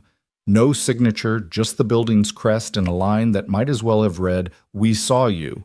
He folded the paper once, then again, then slid it into his back pocket. When he looked up, Emma was in the library doorway, green notebook tucked under her arm. "You got it too?" she asked, trying to sound bored and failing. He shook his head. "Just me." Her jaw shifted. "Then I'm coming." "No," he said, gentle but immovable. "You're writing." "Daniel." He reached out and touched the cardboard sign on the wall. "Start at 0 like it was a light switch. You can't stop a room from changing when people in suits walk in," he said. "You can decide whether the work changes." She swallowed. "What if they shut us down?" He held her gaze a beat longer than was comfortable. "Then we write in the margins." At 3:10, the main office hummed with the end-of-day chaos, phones ringing, a secretary shuffling bus passes, the machine by the door spitting late slips like white confetti. Principal Hayes' tall khaki stiff tie, a shade too proud, stood in his doorway with a folder under one arm. Beside him, the head of facilities leaned on the counter, like he owned the building because his keys could open any door. Ms. Delgado, guidance counselor, had a seat near the ficus and looked like she would rather be anywhere else. Victoria Carter did not sit. She stood at the window, arms folded, face set, watching the dismissal traffic crawl. "Mr. Cole," Hayes said, stepping back to allow Daniel into the office. "Close the door, please." Daniel did. The latch clicked tidy and final. "This is a courtesy meeting," Hayes began, flipping open the folder. "You've been volunteering informal academic support to students during non-instructional hours." "Working with them," Daniel said. He didn't sit. "Working," Hayes repeated carefully. "Without authorization, without certification, without a curriculum approved by this institution. We have to consider liability. Kids from my caseload are in that circle," Ms. Delgado said quietly, not looking at Victoria. "They are safer in that room than in most places in this building. It's not a club, it's a lifeline." Facilities coughed. "We got concerns about an employee using the East Wing for anything but custodial duty. Insurance, too. And there's the matter of optics," Hayes added, and the word hung heavy in the air. "A circulating photo of a custodian running what looks like an unsanctioned class. The community." "What community?" Ms. Delgado cut in heat, rising in her voice. "The kids who never see themselves on the brochures?" Hayes's look told her to fall back. Victoria's expression didn't change. She might as well have been carved from the window frame, except Daniel saw, just for a second, the way her fingers tensed against her elbows.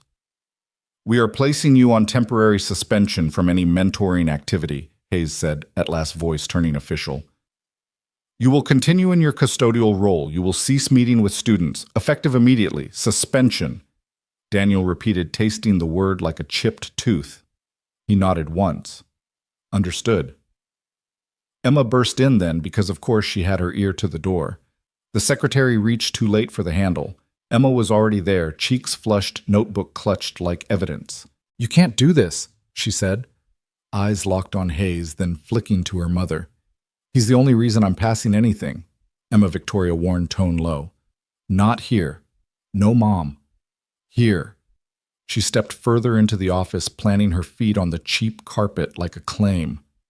"You want optics? Here's one. Your daughter failing in public until a man pushing a mop gave her a way to breathe." Hayes stiffened. Facilities stared at a spot over her head. Ms. Delgado's hands twisted in her lap. Daniel put a hand on Emma's shoulder pressure, just enough to anchor, not enough to restrain. "It's okay," he said. "This isn't our fight." "It is," she said, voice cracking. It's my life. He absorbed that, then looked at Hayes. Do I need to turn in keys? Hayes hesitated. Power liked when the other person flinched. Daniel wasn't. Keys to the library for now, Hayes said, fishing a manila envelope from a drawer. Daniel reached into his pocket and set 2 tarnished keys on the desk. They made a lonely sound on the wood. He didn't look at Victoria. He didn't look away from her either. Something passed between them. Recognition may be the kind that flares when 2 people realize they are both choosing less than what they could take. Mr. Cole Hayes said, relief seeping into his tone now that the ritual had a shape. I appreciate your cooperation. Daniel nodded once. I appreciate their courage, he said, tipping his head toward the door, toward whichever kids were out there right now thinking a hallway might swallow them whole. He guided Emma out with him. In the reception area, Priya and Luis were waiting like they'd been holding their breath for 10 minutes. Priya's eyes were already wet. Luis stared at the envelope in Daniel's hand as if it contained a verdict. Well, Luis asked. Daniel held up the envelope. I'm benched. Priya made a sound like a gasp folded into a sob.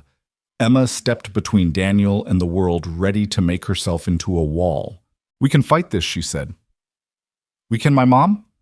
She looked back through the glass at Victoria, still and precise as a chess piece that moved only when it meant to win. No one fights better than paperwork, Daniel said, and there was no bitterness in it, only fatigue. But paper can't stop a pen that knows where it's going. What does that even mean? Luis asked, half mad, half desperate. It means this isn't church. Daniel's voice was quiet and firm, like the floors under their feet. Your writing doesn't need a priest to make it holy. It doesn't need applause. It needs you in a chair with 10 honest minutes and the guts to hate the first draft. Emma blinked fast. Say you'll come anyway. Say you'll keep meeting us, please. He looked at her at the green notebook with its edges softened by hands, at the girl who had walked in with sunglasses as armor and now stood with nothing but her raw voice and a circle of kids. He could have said yes and meant it and lost his job by morning. He could have said no and watched her crumble in a way he might not be able to fix later. Right, he said instead. Just the one word. You keep writing. I don't need to be in the room for that to be true. His daughter Lily trotted up then from where she'd been coloring in a chair by the copier, oblivious to the adult weather. Dad?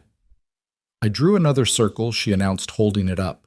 The O was wildly lopsided. The letters around it staggered, but brave. Start at 0, it said again, as if the world might forget. Daniel smiled at her, and the smile cracked something in Emma's chest. Looks like a revolution, he said. They walked together down the hallway, Emma, Priya, Luis, Lily skipping between them. Daniel a half step behind, like a shepherd counting heads. Teachers passed, not seeing. Josh leaned against a locker and flicked his eyes over the group like they were a headline he'd already mocked. Where's your mop club now? He stage whispered. 2 of his friends snickered. Emma stopped. Every cell in her body prepared for the old combustion, but the cardboard words were louder than the sneer. Right here, she said, tapping her temple with the end of her pen. Right here, she repeated, tapping the green notebook. She met Josh's gaze. You can't suspend that. Josh opened his mouth for the next line and then somehow lost it. Emma turned and kept moving. Back in the library, the circle of chairs looked wrong without Daniel leaning on the windowsill, thermos in hand. The room felt a size too big. Emma stood where he usually did.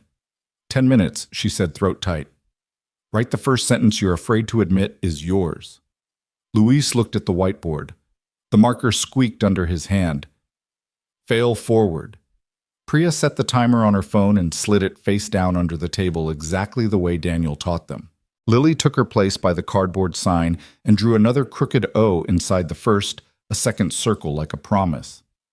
They wrote, not better than before, not braver, not cleaner, just as if the act itself were the point. Words tumbled clumsy and alive, and the room began to feel like itself again, just slightly rearranged to make space for the empty that his absence made. When the timer chirped, no one moved right away. Luis said, I hate this. Priya said, me too. Emma said, good, surprising herself with the steadiness of it. She swallowed. Means it's working. At home that night, the Carter mansion sounded like a museum again, quiet, curated to make you feel small. Emma sat cross-legged on her rug, the green notebook open to a blank page that looked like a dare. She tried to write about what had happened, and the sentences came out like apologies. She tore the page free and started over. If the world only listens to titles, she wrote slowly, maybe the only way to be heard is to erase mine. She stopped and stared at the line. It scared her. It comforted her. It felt like stepping to the very edge of the tile and looking over into the dark. Down the hall, Victoria stood in her study with the lights-off phone glowing cold in her palm. Hayes had sent a follow-up suspension enacted. Monitoring continues. Appreciate your discretion. Her thumb hovered over reply.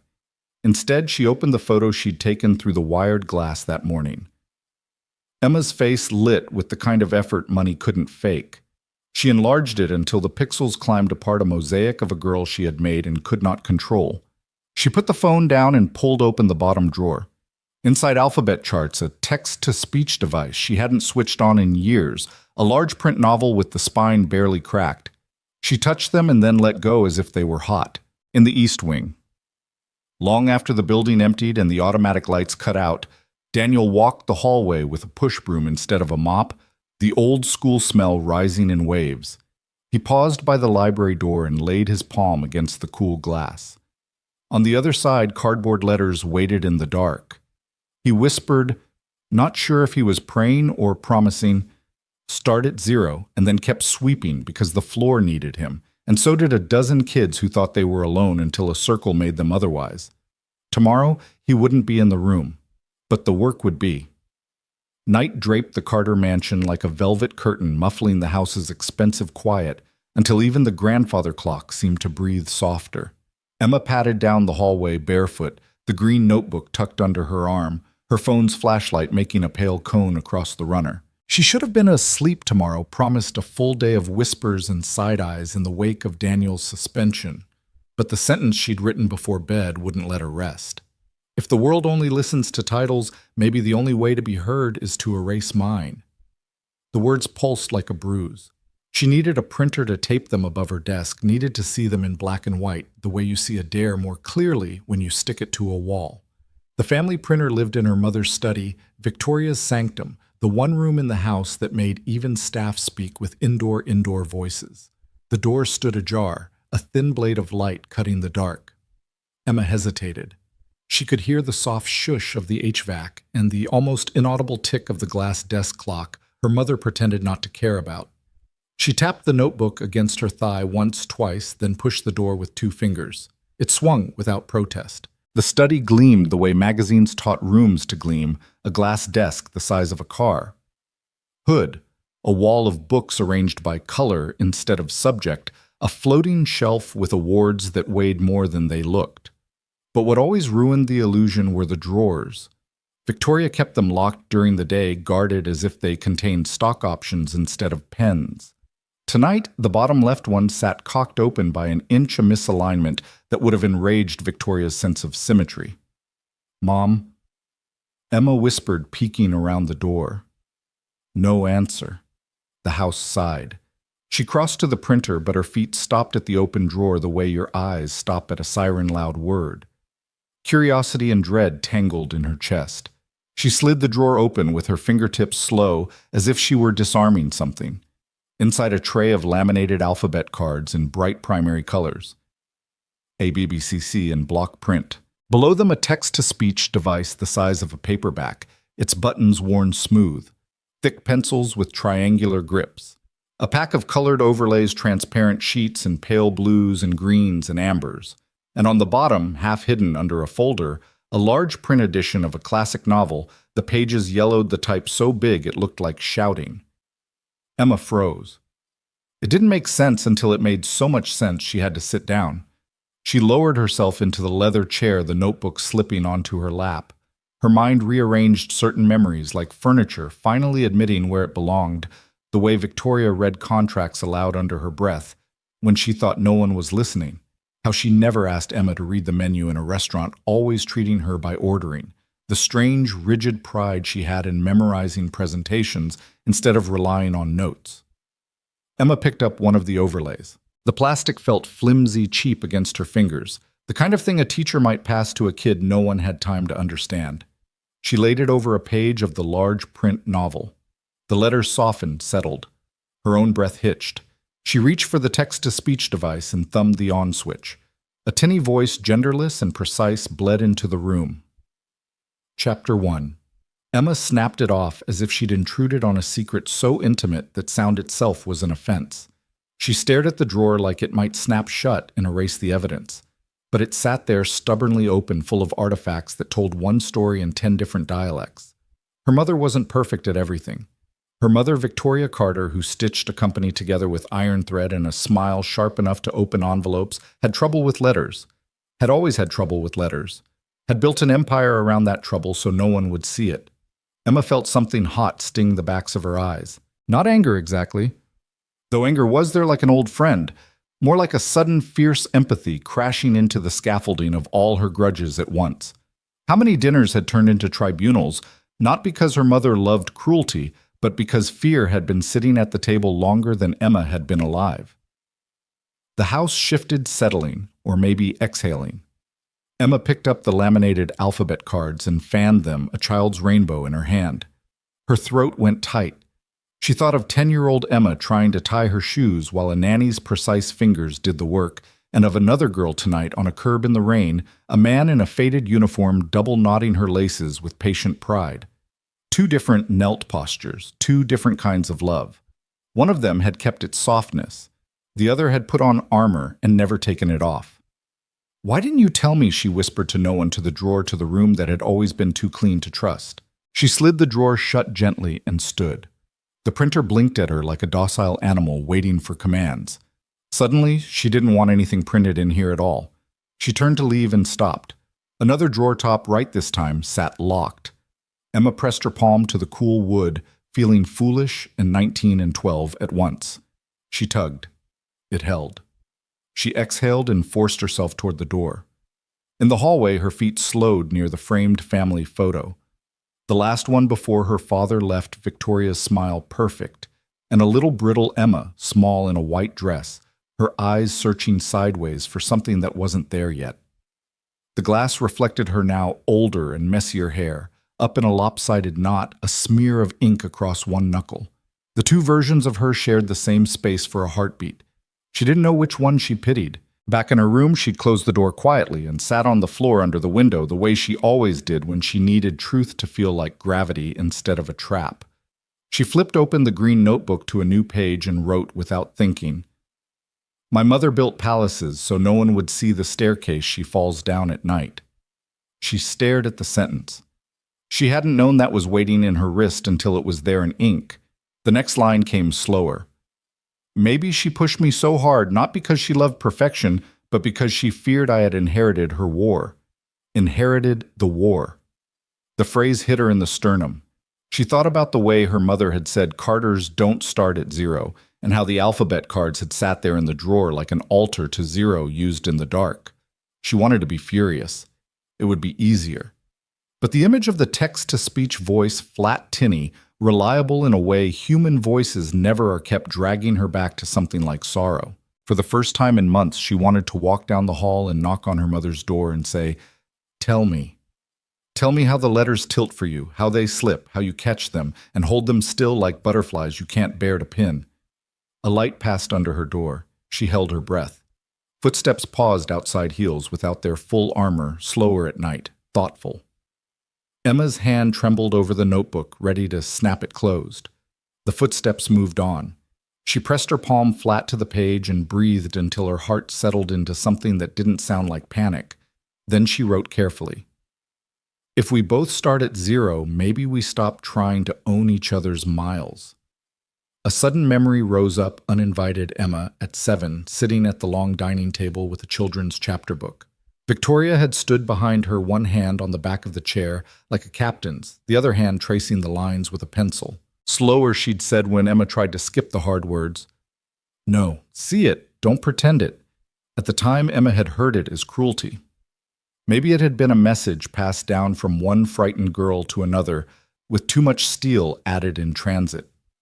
Downstairs somewhere deep in the house, A cabinet door clicked and soft jazz lifted like steam. Her mother never slept on nights that smelled like decisions. On those nights, Victoria moved through the study like a ghost, employing a body, reading contracts out loud, letting the syllables do their work in the air, even when the page refused to pay her the courtesy of lying flat in her head. Emma stood again before she could talk herself out of it. She opened her door and stepped into the hall, the notebook tucked against her ribs like a shield. She made it 5 steps toward the study and stopped. The slice of light under Victoria's door was enough to make her throat close. "Not tonight," a voice in her said. "Not because you're afraid, but because you finally know this is bigger than a midnight confessional." Daniel's voice threaded in after it, low and patient. "The right thing never begs for applause. Keep laying down the words." She returned to her room and sat once more. She copied the line she'd written before if the world only listens to titles. And then under it, bold and deliberate, added, "Start at 0 was never an insult. It's permission." She closed the notebook and pressed it to her chest until the paper warmed. Then she slid it under her pillow like a child might hide a treasure and lay back, eyes on the ceiling's dim geometry. Sleep took a long time to find her.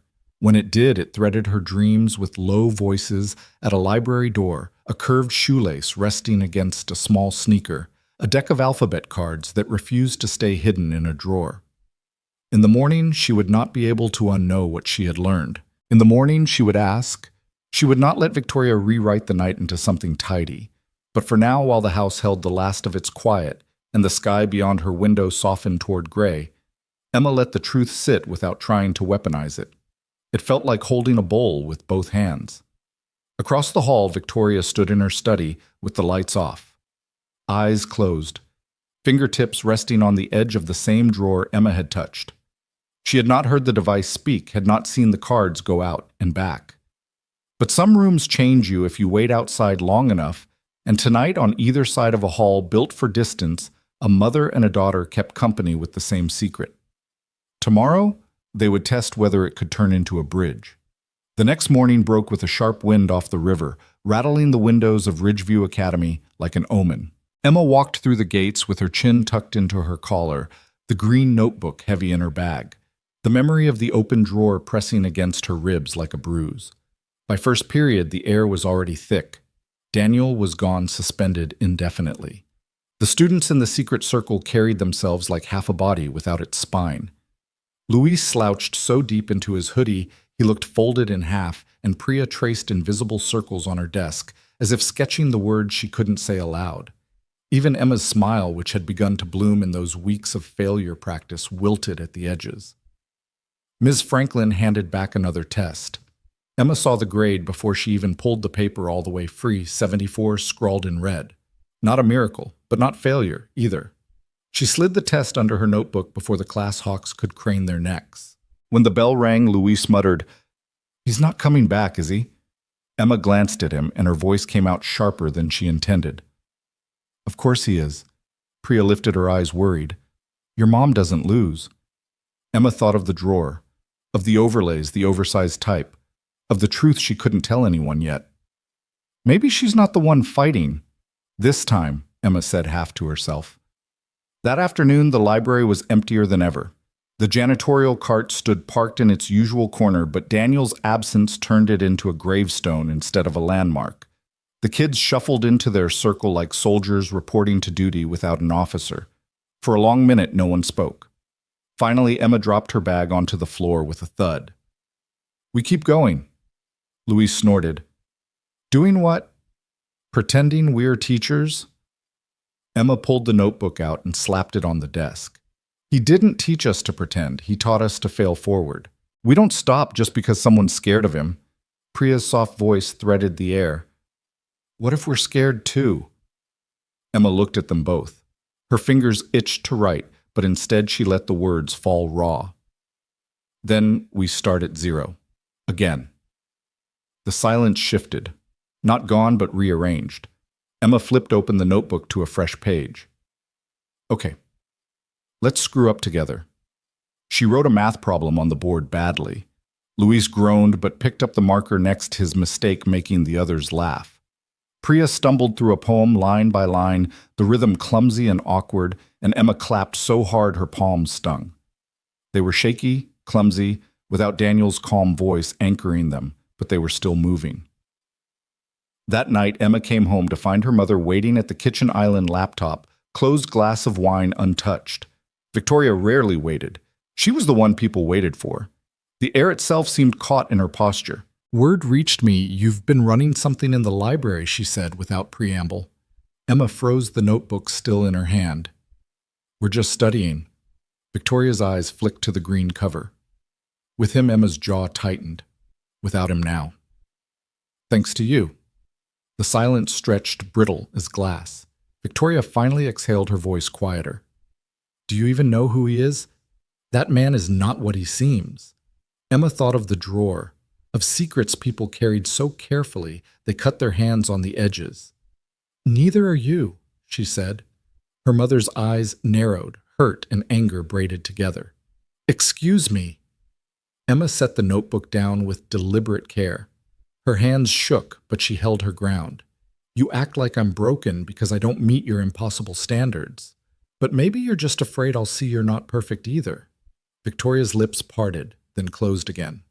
Her knuckles whitened on the stem of her wineglass, though she didn't lift it. For a flicker of a second, Emma thought she saw something naked and human pass across her mother's face, but it vanished, replaced by armor. "You don't understand what it costs to build this life," Victoria said finally. Emma's voice dropped. "Then show me." They stood locked across the island, two Carters with different wars coiled under their skin. Neither moved first. Later, alone in her room, Emma opened her notebook again. She wrote one sentence steady, despite her trembling hand. "Zero isn't the absence of power. It's the beginning of honesty." When she closed the notebook this time, it didn't feel like hiding. It felt like sharpening a blade she wasn't ready to use, but knew she would. The following week at Ridgeview felt like walking through molasses. Every class dragged every whisper in the hallway seemed to circle back to Daniel's name, and Emma carried the weight of her secret like a stone in her backpack. The circle still met in the library, though it wasn't the same. They laughed at their mistakes, stumbled through equations, read passages with clumsy rhythm, but there was a hollow space where Daniel's steady voice should have been. On Thursday afternoon, just as Emma was finishing a particularly messy sketch of a poem on the board, a shadow fell across the glass door. Everyone froze.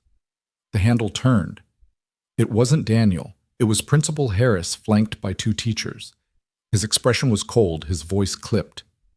"This stops now." Luis tried to protest, but Harris cut him off. "The library is for supervised study only, not whatever this is." He gestured at the scrawled words and diagrams on the board like they were graffiti. Emma felt heat climb her neck. She wanted to yell that they were learning more here than in any classroom, but the words caught in her throat. The teacher swept the room with suspicious eyes before leaving. Harris stayed a beat longer, his gaze on Emma. "I know you think you're protecting him, but he's gone. And if you keep this up, you'll go down with him." The door shut. The circle dissolved in uneasy silence. That night, Emma lay awake staring at her ceiling, Daniel's words echoing, "The right thing never begs for applause." She thought of the drawer in her mother's study, the overlays, the text-to-speech device, a lifetime of hiding. By morning, her decision had hardened. She found Daniel not at the school, but in the park across from the bus stop where she knew he waited after his shifts. He looked tired, shadows under his eyes, his uniform faded from too many washes. But when he saw her, he smiled the kind of smile that said he'd been expecting her even if he hadn't. "Emma," he said, "you shouldn't be here." "Neither should you," she shot back, then softer. "They're falling apart without you." He shook his head. "They'll be fine. You're stronger than you think." Emma pulled out the green notebook and held it out to him. "Not without this." He didn't take it. His eyes lingered on the frayed edges, then on her. "That's yours now." She clenched the notebook tighter. "You don't get it. Harris is breathing down our necks. My mom." She cut herself off. She wasn't ready to share the drawer yet. "She's making sure you don't come back. And I can't keep holding this by myself." For a long moment, Daniel said nothing. The traffic behind them hummed, a dog barked somewhere in the distance. Finally, he spoke. "Emma, starting at 0 means carrying the weight until you're strong enough to lift it. You're not supposed to do it alone, but you can't give it back to me either. You have to decide whether to drop it or keep walking with it." Her throat tightened. She wanted him to take the notebook to tell her what to do to fix everything. Instead, he was handing her the kind of choice that burned in your palms. A gust of wind fluttered the pages, and a sheet tore loose, skittering across the sidewalk. Daniel caught it before it could fly away. He glanced down and froze. It wasn't just any page. It was the one Emma had written after discovering the drawer. The sentence stared back at both of them. "My mother built palaces so no one would see the staircase she falls down at night." Daniel's eyes lifted, searching hers. Emma's face burned. "Don't," she whispered. "Don't say anything." He didn't. He folded the page carefully as if it were glass and handed it back. But his voice carried a new weight when he spoke. "Secrets break us more than failure ever will. When you're ready, you'll know what to do with this." Emma shoved the page back into the notebook, her heart hammering. She hated that he saw her secret, but she hated more how relieved she felt that someone else carried even a corner of it now. They sat on the bench for a while in silence. When Emma finally stood, Daniel said only one thing. "Whatever happens, remember 0 isn't where you stop. It's where you begin again."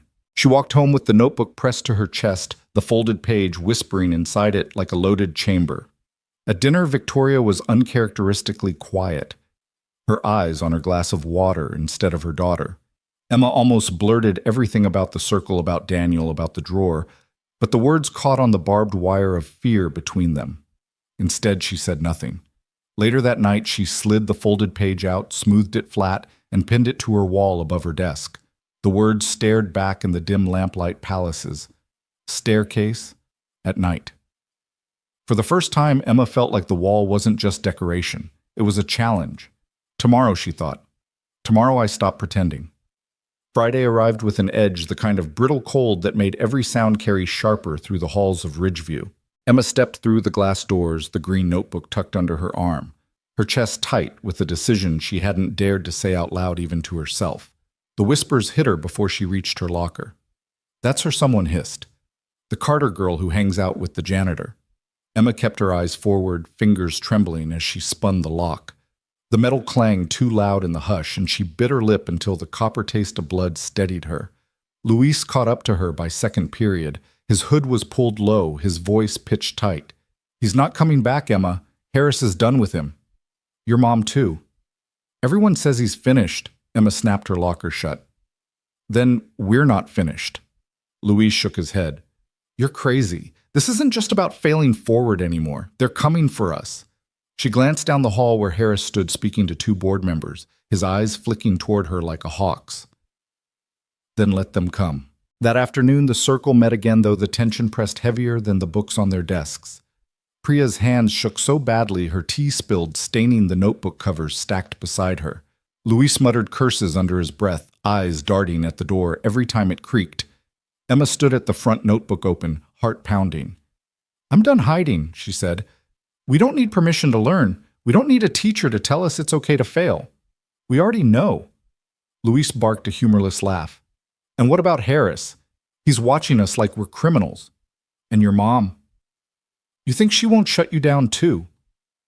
Emma's hand tightened around the marker. She turned to the board and scrawled one word in huge letters, 0. "This is where we start, with nothing. They can't take that away unless we let them." The kids stared silent. Then slowly, Priya reached for her notebook. She scribbled down the word 0 in shaky letters, then underlined it twice.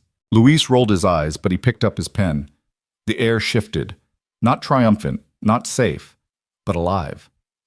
That night, Emma walked home through the frozen dusk, the notebook heavy in her bag. The Carter mansion glowed ahead, all polished glass and immaculate hedges, but she felt none of its warmth. Her mother was waiting in the study, as if she had known Emma's steps would lead her there.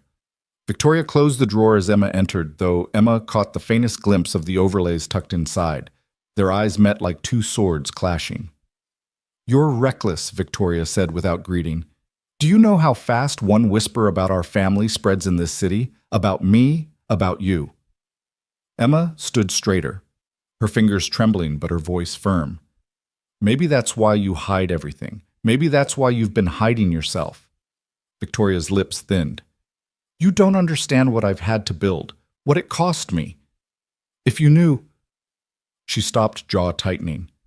Emma's heart hammered. This was it. The line between silence and truth. She stepped closer. Then tell me. For a flicker, Victoria looked almost fragile, the iron mask slipping, but then it snapped back in place.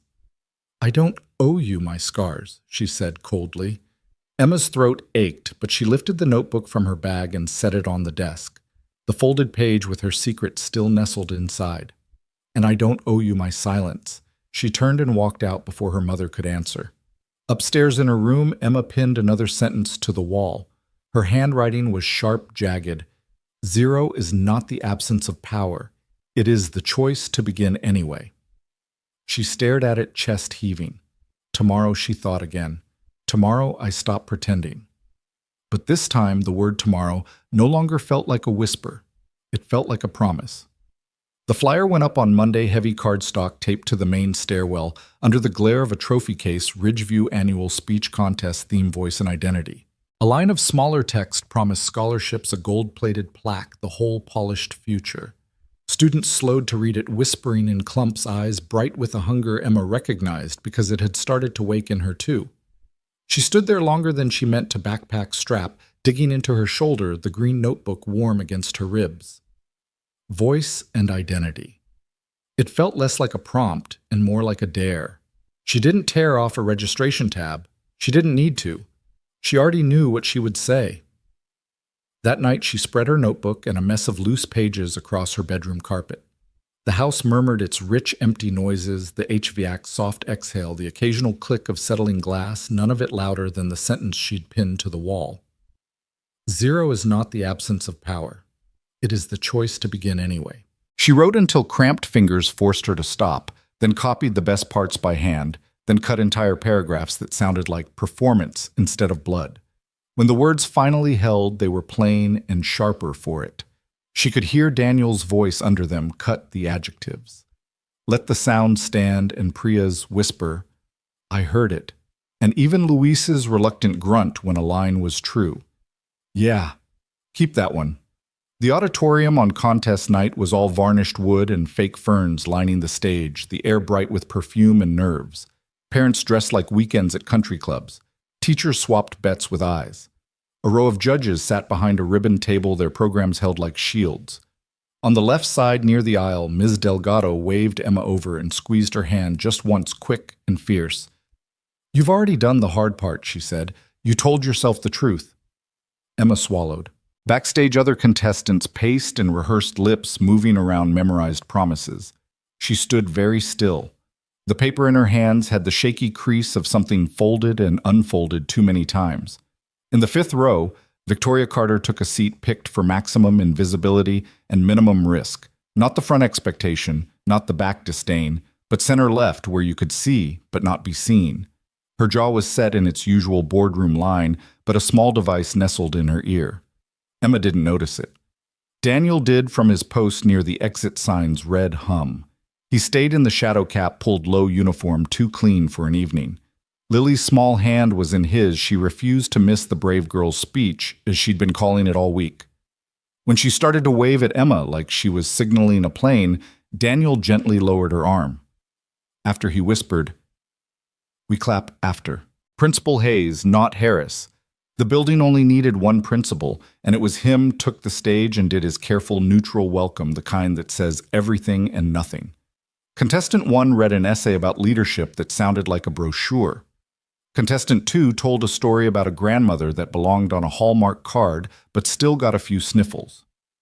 Contestant 3 performed metaphors like tricks, the crowd oohing when they landed neatly. Number 4. Hayes announced Emma Carr. He stopped himself with a professional cough. Emma. Emma walked into the light. It felt like stepping into a kiln. She found the tape X on the stage and planted her feet on it, the paper held loose at her side. For a second, the auditorium became what it had always been to her, rows of faces, measuring the air thick with prove it, and her throat tried to close. She looked out and saw not faces, but small anchors, Miss Chiquia's. Delgado's lifted chin. Lily's hands gripping the seat back like she was bracing for a roller coaster drop. The glint of a tiny earpiece in her mother's ear. "My name is Emma Carter," she began, and the whisper moved like a wind through the room. Carter. That last name, a brand and a verdict. She let it settle. Then she breathed and let the next line cut it clean. "But tonight," she said, "I left the name at the door." Silence tightened, curious now, some of it hostile. She didn't flinch. "I failed a lot this year," she went on, each word placed like a brick. Not in secret, in public. On tests passed hand to hand like gossip. "I failed in a school where my last name could buy me everything except understanding." She didn't look at her mother. She didn't need to. She kept her eyes at the level of the cheap balcony lights where the dust flared like sparks. "A man who wasn't supposed to matter told me something I didn't want to hear. He said, 'If you want to win, start at zero.' I thought it was an insult.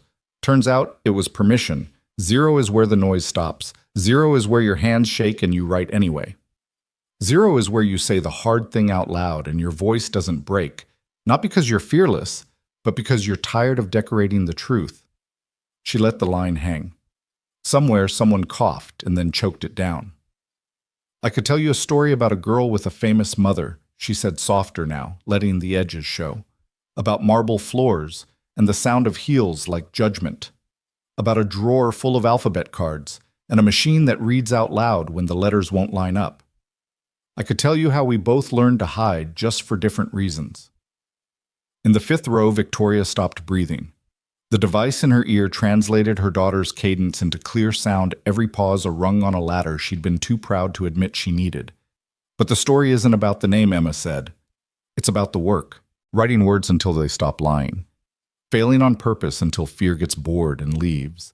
Letting go of applause because winning the moment isn't the same as winning your life."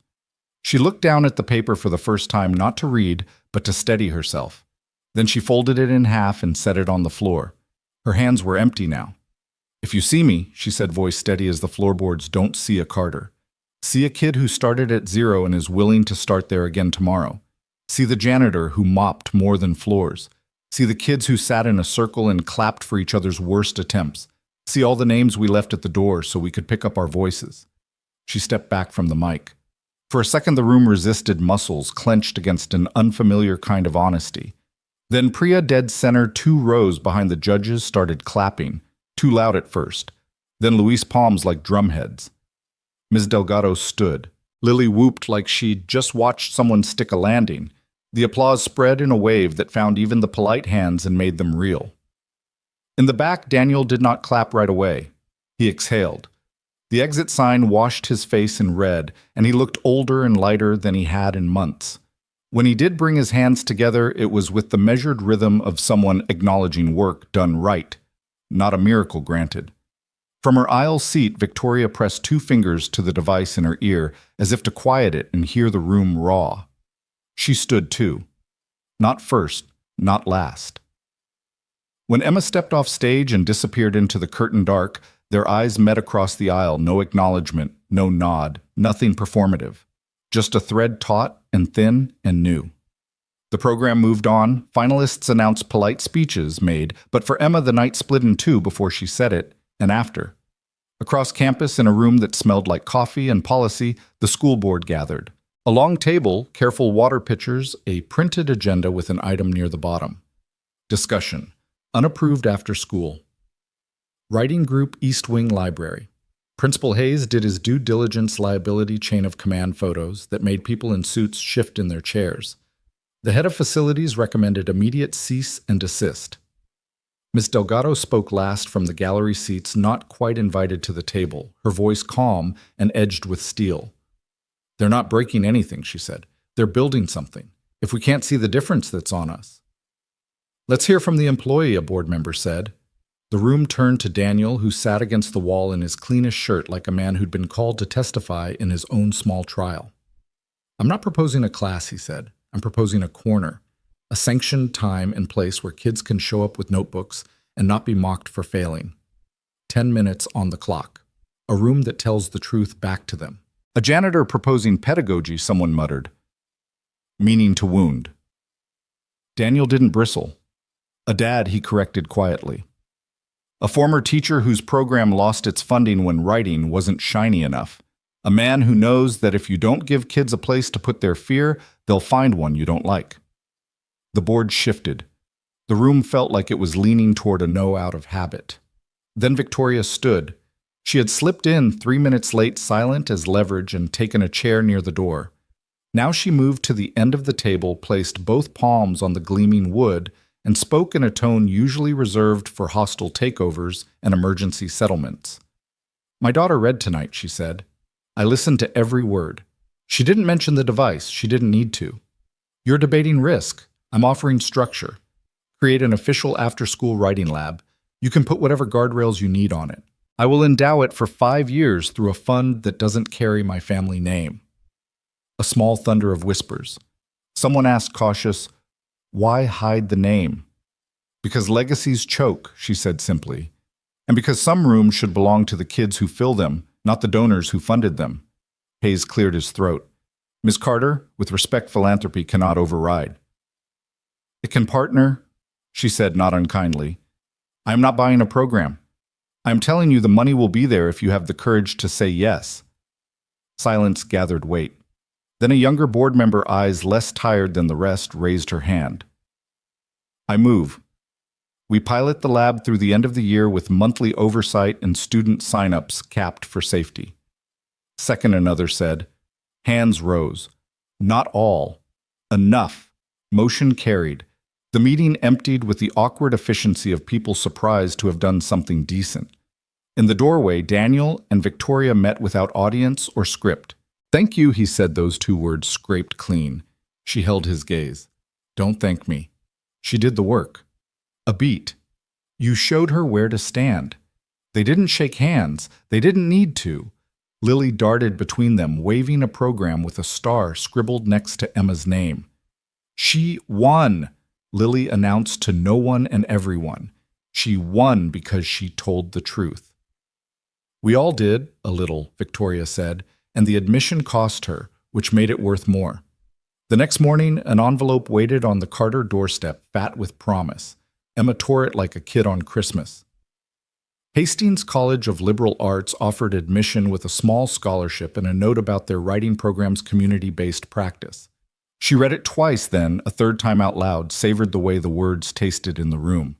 Victoria stood in the doorway in a robe and bare feet, a version of herself the city never saw. "Hastings," she said, measuring the syllables. "Not Ivy." "It's right," Emma said. "For me." Victoria nodded once the movement small and seismic. "Then it's right." Emma crossed the room and, for the first time in a long time, hugged her mother without bracing for impact. Victoria's hands settled at her daughter's back like they were remembering where to go. When Emma pulled away, she grinned through tears she didn't apologize for. "I have to tell them," she said, already running toward her room for her phone, for her shoes, for the green notebook that had become less a book and more a compass. Across town, a custodian propped a door with a rubber wedge and started setting out chairs in a circle, counting under his breath while the floor dried. On the wall above the whiteboard, a fresh piece of cardboard waited for a marker to bite into it. He wrote the 3 words the room deserved, like a blessing. "Start at 0." Outside, the day was glass cold and bright. Inside, something warmer was getting ready to begin. By spring, the East Wing Library no longer smelled only of dust and binding glue. It carried the tang of marker ink, the warm musk of old wood after rain, and something harder to name, a charged expectancy like air before a storm. Chairs formed a circle most afternoons, notebooks piled on the center table, laughter spilling under the door, even on days heavy with tests and tension. Emma came first that Wednesday, dropping her backpack with the careless weight of someone who trusted the room to hold her. She flipped through her green notebook now, thick with crossings out and taped-in scraps, its cover scuffed soft from use. Across the margins ran phrases that had once terrified her to say, but now felt like small victories. "I failed this one. I'll try again." Daniel set down the mop handle he carried like a staff and pulled up a chair. "You'll read today?" he asked. Not pressing, just placing the possibility on the table like a choice. Emma smiled. "Yeah, I think I will." The others trickled in. Priya with earbuds tangled in her wrist. Luis balancing a basketball under one arm. 2 new freshmen carrying notebooks stiff with inexperience. Lily ran ahead of them all, her braid swinging, and wrote in blocky letters on the whiteboard, 10 minutes, start at 0. When Emma read, her voice no longer stammered. The words carried weight, landing with the kind of silence that meant everyone in the room was listening. It wasn't a performance, it was survival turned into music. And when she finished, no one clapped right away. They just sat with it, letting the truth settle. Then Luis rapped his knuckles against the chair in approval. Priya whispered fire, and Lily clapped until her palms stung. Outside the glass doors, Principal Hayes paused, hand on the knob. He'd meant to check on the lab, make sure it wasn't turning into chaos. But the sight stilled him. Kids leaning forward, notebooks open, fear softened into something like courage. He closed the door quietly instead, leaving them to it. That night, Emma brought her notebook home and left it on the kitchen counter instead of hiding it upstairs. Victoria found it there next to a cold glass of water. She ran her fingers over the cover, then opened to a page halfway through. The words weren't polished, but they were alive. I am not my last name. I am not my grades. I am the girl who begins again. For once, Victoria didn't correct margins or grammar in her mind. She closed the book and left it where her daughter had placed it, a small act of respect louder than any speech. Weeks later, Emma stood on a different stage, the gymnasium at Hastings College, banners heavy with spring light. She read an essay about failure as foundation and was awarded the freshman writing prize. The applause rolled over her like a tide, but she thought of the circle in the east wing of ink-stained fingers and cheap paper of the janitor who had told her the most radical thing, start at 0. Daniel was there sitting with Lily on his shoulders, both of them clapping until they hurt. When Emma caught his eye across the crowd, he didn't give her a thumbs up or a grin. He just nodded the quiet approval of someone who had seen the work and knew what it cost. Later in the parking lot, Victoria joined them. She carried no entourage, no tailored armor, just a bouquet too large for her hands. She offered it without words, and Emma took it, laughing through tears. Daniel held the car door open for both mother and daughter, a small courtesy that felt like a bridge. On the drive back, Lily leaned forward from the back seat. Does this mean we don't have to start at 0 anymore? Emma glanced out the window at the rolling fields, the horizon wide as possibility. No, she said softly. It means we get to start at 0 every time we need to. Victoria reached over and squeezed her daughter's hand. She didn't let go. In that moment, the world was not marble floors or headlines or balance sheets. It was a circle of chairs, a mop leaning against a wall, a notebook filled with failures that had somehow become a map.